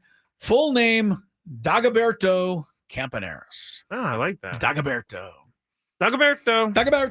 All right, Padres going with just plain old Nick Pivetta tonight. And we could use a good one from Nick. And you know what? Every time we've needed one, he's delivered. So tonight, hopefully be the night. Skraby's got the lineup for tonight's game. We've talked about it and around it, but we haven't really given it. So let's do that. Well, we do know that Ryan O'Hearn is hitting cleanup. As a matter of fact, the Padres have come up with in honor of Bert Campaneris, the Padres are going to let Ryan O'Hearn bat in all 9 positions tonight. Spots. Yeah, right. See which one he's best at. That's right. You got Tatis, right field, Arias, first base, Manny Machado, third base, Ryan O'Hearn DHing in the cleanup spot, Bogarts, shortstop, Laureano, center field, Sheets, left field, Iglesias, second base, Diaz, catcher. Yeah, remember, Cronenworth, not in. Got hit with the pitch last night. Hopefully says he might be able to pinch hit. And Merrill not in, second game in a row. They're not saying that an IL stint is likely, but we're starting to trend into that direction. We've been conditioned for this. We have, right? Yeah, good point, Scrabe. We have been a little We're conditioned like by Pavlov's this. dogs over here. Yeah, they sit out a game. They sit out 2 games. They say wait till tomorrow, and then the next thing you know, put them on the IL. We can't lose Jackson Merrill right now, but when he came out of the happen. When it happened, I was like, did he trip on the bat? And it was just a weird step that he took. Yeah. Was it Friday? It was Friday night, right? Friday or Saturday night. Saturday. Yeah, he hit a fly ball, went for a single. Yeah. But his left ankle or foot just totally gave way and twisted, and it didn't look good. Yeah, it did not look good at all. Finished the game and then played most of the next game, but got too painful, and now we have no Jackson for the moment. Yeah, tough. I don't like it. Tough. He's dealt with some weird injuries this year. The hamstring, and then this little tweak of his ankle. It's very strange. It's been a weird year in a lot of ways. Yes, all right, we'll take a break. We got Sammy coming up with a pregame show in a little while. One final segment, and this is going to be for the football guys and gals out there. Bill Barnwell, ESPN, smart. Whether he's right doesn't, who knows? But he's smart. He presents a hell of a case. You're not going to believe the 5 NFL teams that he thinks are going to be way worse than they usually are. And I'll explain why he thinks they're going to be after we come back on Gwynn and Chris. From the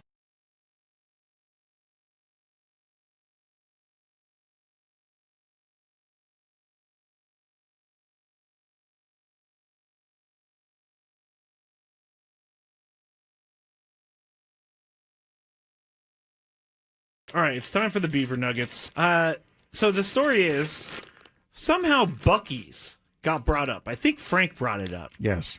And it's a rest stop / mall / entertainment zone, super center. And someone said on the chat yesterday that they have like 100. They went to one with like 100 gas pumps, which is a lot, I guess. But while we were talking about this, Sam Levitt was in New York listening, and he goes, "Put me on, put me on, put me on."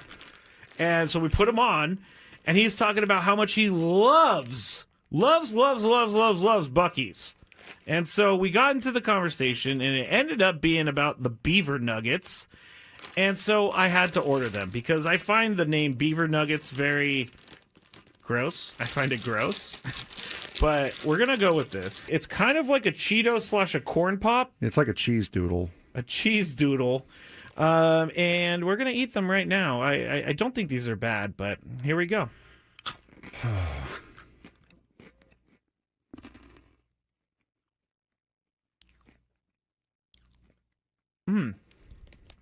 I like it. It tastes like a corn pop. I was going to say it tastes like a waffle, really. It does kind of taste like a waffle. You know what? I'm in. These are good. Yeah, I'm not. You want another one? No, I don't want another one. But yeah, I mean, it tastes like a waffle, like a waffle with syrup on it. It's pretty good. I gotta say, I'm not hating these at all. Actually, they're very good. I like this. The waffle is a perfect explanation.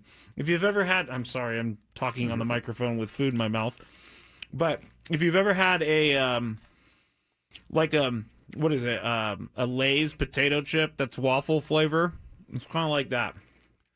Sad Fryer says, "Are they cheesy?" No, they're not cheesy at all. Actually, they're sweet. No, it's like a hard waffle with syrup on it, with dried encrusted syrup on it. Now I don't exactly know what the puff is. It could be just fake something. Most likely. I mean, it's like caramel a little bit too. All right, I gotta stop eating these because I will eat the whole bag. I love these things. I'm gonna leave them here though because I will eat this if I go home. It's just gonna be a bunch of Beaver Nuggets in my bed as I sleepwalk or something like that. All right, it's time for the Beaver Nuggets. So the story is somehow Buc-ee's got brought up. I think Frank brought it up. Yes. And it's a rest stop / mall / entertainment zone, super center. And someone said on the chat yesterday that they have like 100. They went to one with like 100 gas pumps, which is a lot, I guess. But while we were talking about this, Sam Levitt was in New York listening, and he goes, "Put me on, put me on, put me on." And so we put him on, and he's talking about how much he loves Buc-ee's. And so we got into the conversation, and it ended up being about the Beaver Nuggets. And so I had to order them because I find the name Beaver Nuggets very gross. I find it gross. But we're going to go with this. It's kind of like a Cheeto / a corn pop. It's like a cheese doodle. A cheese doodle. And we're going to eat them right now. I don't think these are bad, but here we go.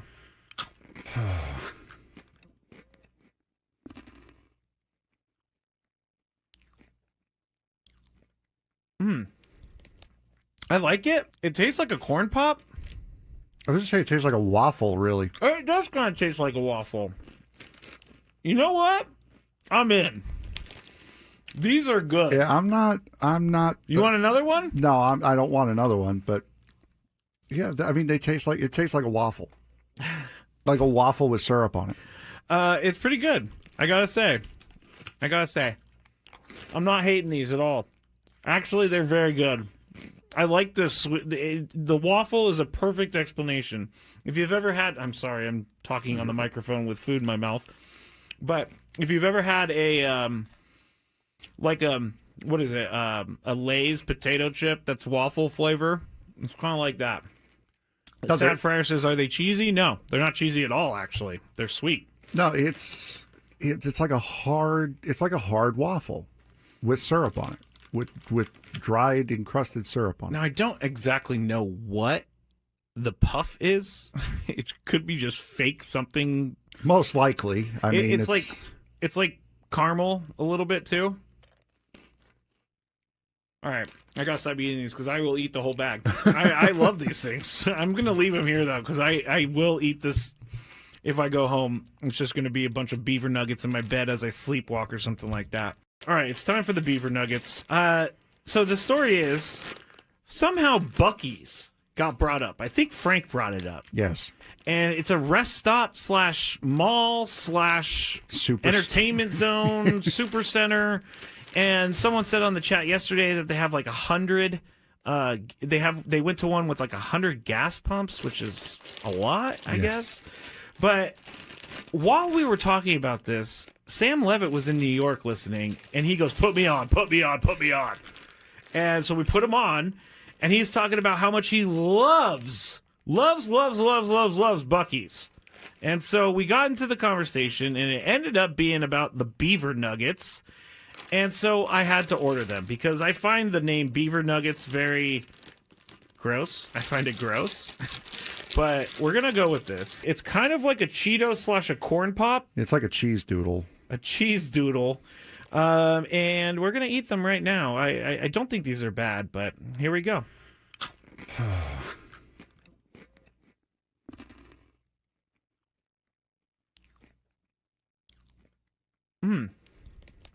I like it. It tastes like a corn pop. I was just saying it tastes like a waffle, really. It does kind of taste like a waffle. You know what? I'm in. These are good. Yeah, I'm not. You want another one? No, I don't want another one. I've had success against lefties before. I've sucked against lefties before. You know, it's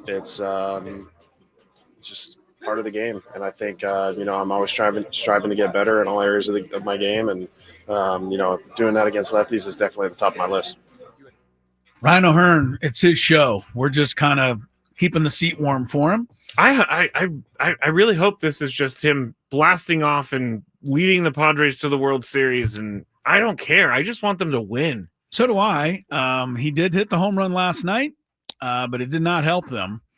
And he's in there tonight, batting cleanup after everybody was seemingly missing him yesterday, except for Mike Schilt, who was the guy who did not put him in the lineup.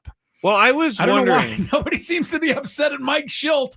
They're all upset at me and Tony because we tried to point some statistics out. No, there's some detractors today for sure. No, for you're sure. Right. I think this Ryan O'Hearn thing is taking on a life of its own. It's gone completely haywire. It's topics everywhere. I've seen other shows talking about should Ryan O'Hearn be in the Padres lineup. I told you in the paper today, Kevin Acee hardly wrote about the game. I read the whole thing. He just wrote about Ryan O'Hearn and whether he should have been in the game or not. Yeah. And no one is talking about Xander Bogaerts' home run being taken away because of that. We talked about it. Yeah, we did. We'll see what happens tonight. Sam Levitt's got the pregame show shortly. One quick thing on Bert Campaneris. His game. Are we still on him? Yeah, he's in second place to Ryan O'Hearn today. I got a note from a friend, Randy Grossman, who listens to the show, said Bert Campaneris goes to the All-Star game every year, still at the age of 80. And Randy Grossman said he ran into him in Atlanta this year. Wow. So good to see Bert's out there. What's his real name? Dagoberto.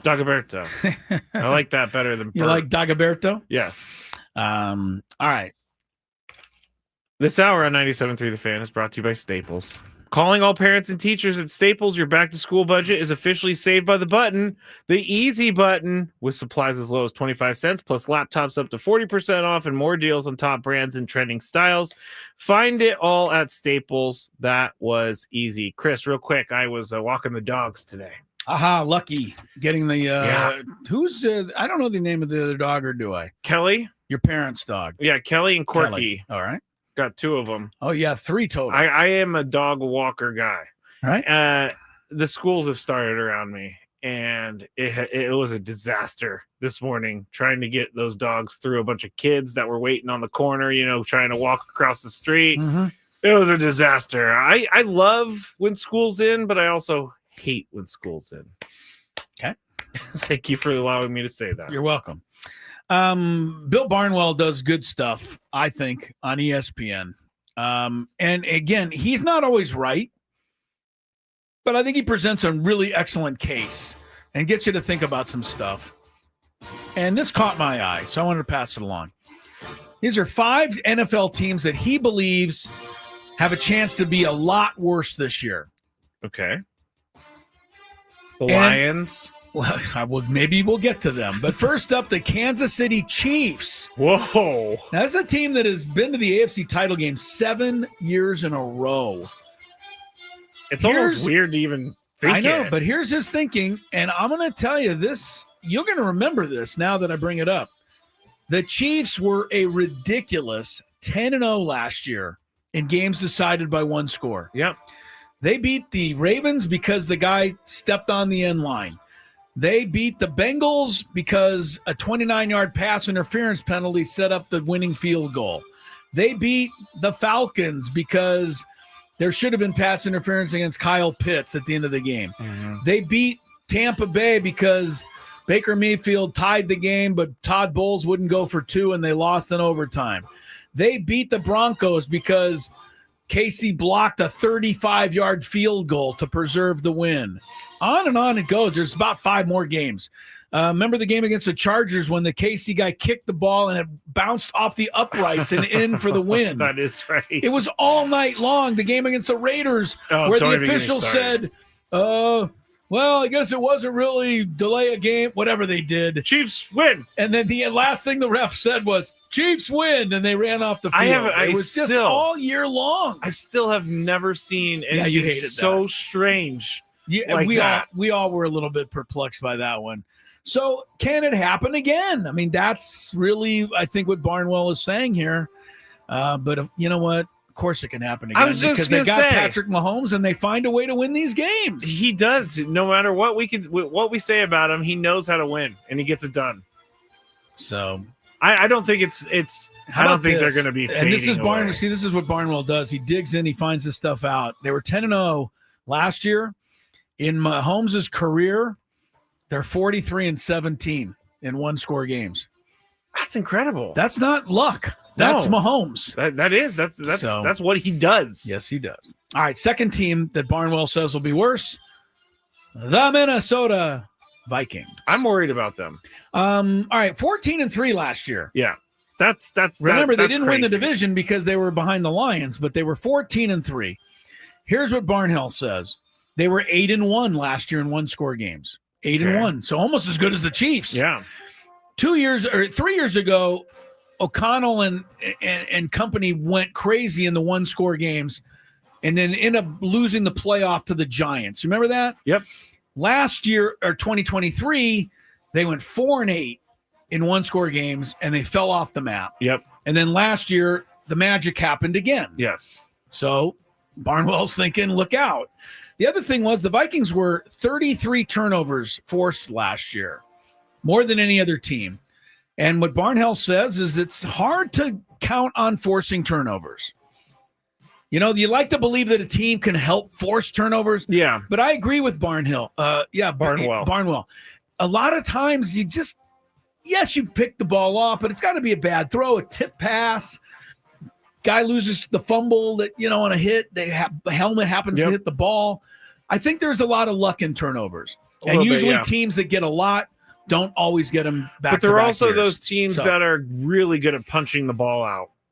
But really, aren't we to the point now where every team is trying to do that? Oh, yeah. Yeah, but there are some teams that have guys that are really good at it. Guys are just better.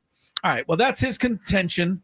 We'll see about the Vikings. I'm worried about the rookie quarterback. The quarterback situation he was changes. hurt all last JJ year. McCarthy, right? Okay, he didn't even mention JJ in the story. Is a huge part of it. Well, Third team that he thinks is going to take a big drop, and this is against what everybody else thinks, the Washington Commanders. I don't disagree. A team that was in the NFC Championship game last year. People think they're going to go even further now. That's crazy. I forgot that they were in the NFC Championship. Again, the Commanders had magic last year, and it wasn't just Jaden Daniels. Like, Jaden Daniels threw the ball, but the Bears guy tipped it into the hands of his receiver while he was celebrating to the fans. The Hail Mary, that changed the whole season. It totally did. Malik Neighbors dropped a 4th down pass at the end of a Giants game that could have decided it. The Saints only lost by 1 point, missing a 2-point conversion that would have won against the Commanders. Anyway, on and on that goes. A lot of them, the Falcons, and I know Adam Klug complained about this game, mismanaged the clock at the end of a game and didn't get down there in time, and the Commanders beat them. So anyway, I kind of agree with that. That's his point, that the Commanders, despite, I think everyone's looking at Jaden Daniels, and he does figure to get better. Yeah. Just because he's great and he's going to get better. But guys also struggle their second year. That can happen. He said also the Commanders were 20 of 23 on 4th down last year.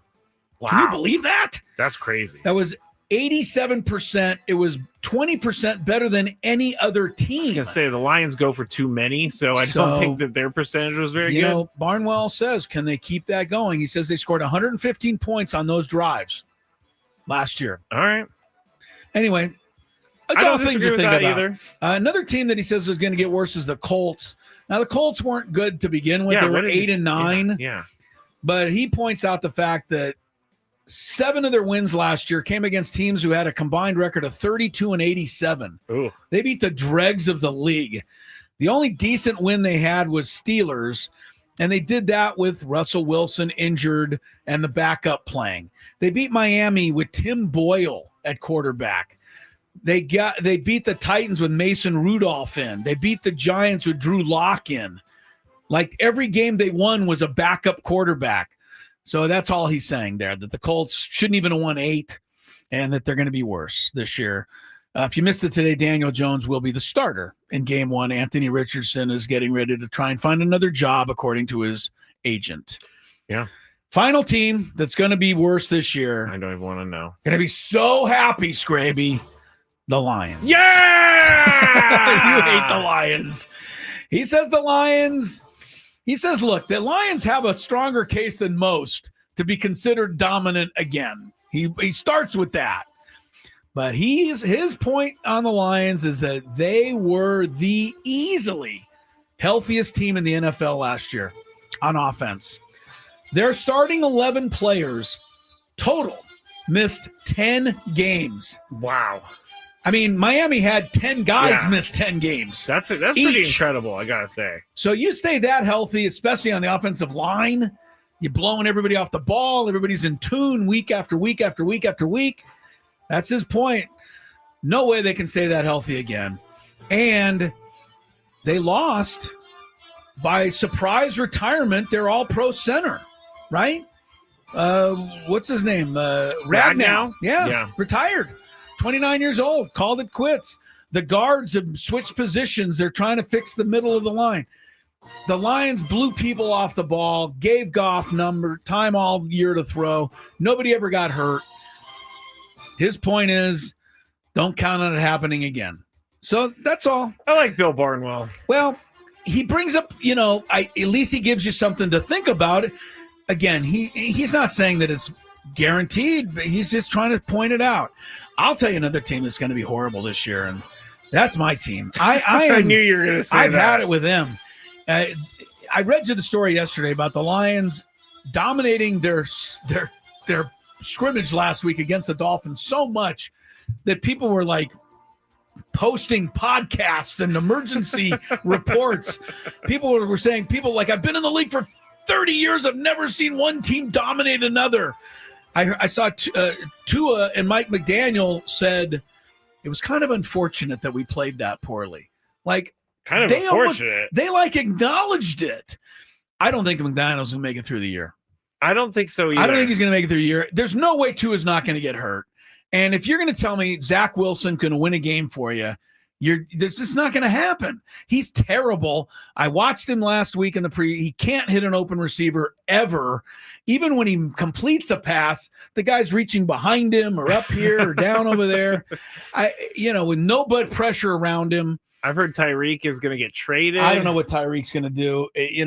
I think that's all. And the summer camp thing has got to go for the Miami Dolphins. I really am concerned that it might be like, 3-10, and then that's it for McDaniel. The summer camp thing is weird because he wants his players to love him, and he thinks that's the key to motivation, right? But really, I think it's the key to, hey, we got a pretty good life over here. We don't have anyone pushing us. What's key to motivation and stuff from a coach is respect. That is also true. Respect doesn't mean to make it idiotic. Yeah, but it means to be able to write draw the right line. Between when to have fun and when to go to work. Yeah, and people I don't know that Miami works. Miami doesn't work. Well, I did see. That's what everybody says. I'm not in the camp. I'm just telling you. I did see a video of some guys doing backflips during Dolphins training camp. You sure it wasn't actual dolphins? No. It was real. It was real. It was real. All right. I think your team will be okay, Skrabe. I don't know. McCaffrey. They did a Madden thing today, and the 49ers beat the Chiefs in the Super Bowl in the Madden simulation. Already this year? They're back in the Super Bowl after last year? That's what Madden said. Christian McCaffrey is going to be great again. Let's hope. I've already heard that he's, 100%. He just had a baby, too, so he's got dad power. Wow. Oh, his wife had a baby. Yeah, he did not have a guessing. baby. Oh, what's her name? She's a model. Some is it model Olivia? Model of consistency. I don't know. Olivia something maybe. All right. Saints, by the way, we told Olivia you. Culpo, I think. Okay, we told you that the Browns named Flacco, the Colts named Daniel Jones. The Saints are still deciding between Tyler Shaw and Spencer Rattler. They're going to be the worst team in the league. No wonder they're still deciding. Neither option sounds all that good. They're going to be awful. Derek Carr was like, I'm not coming back to this. Could be right, Skrabe. All right, Sammy's next. Pregame. Let's get a win. We're back tomorrow afternoon at 2 to talk about said win on Gwynn and Chris.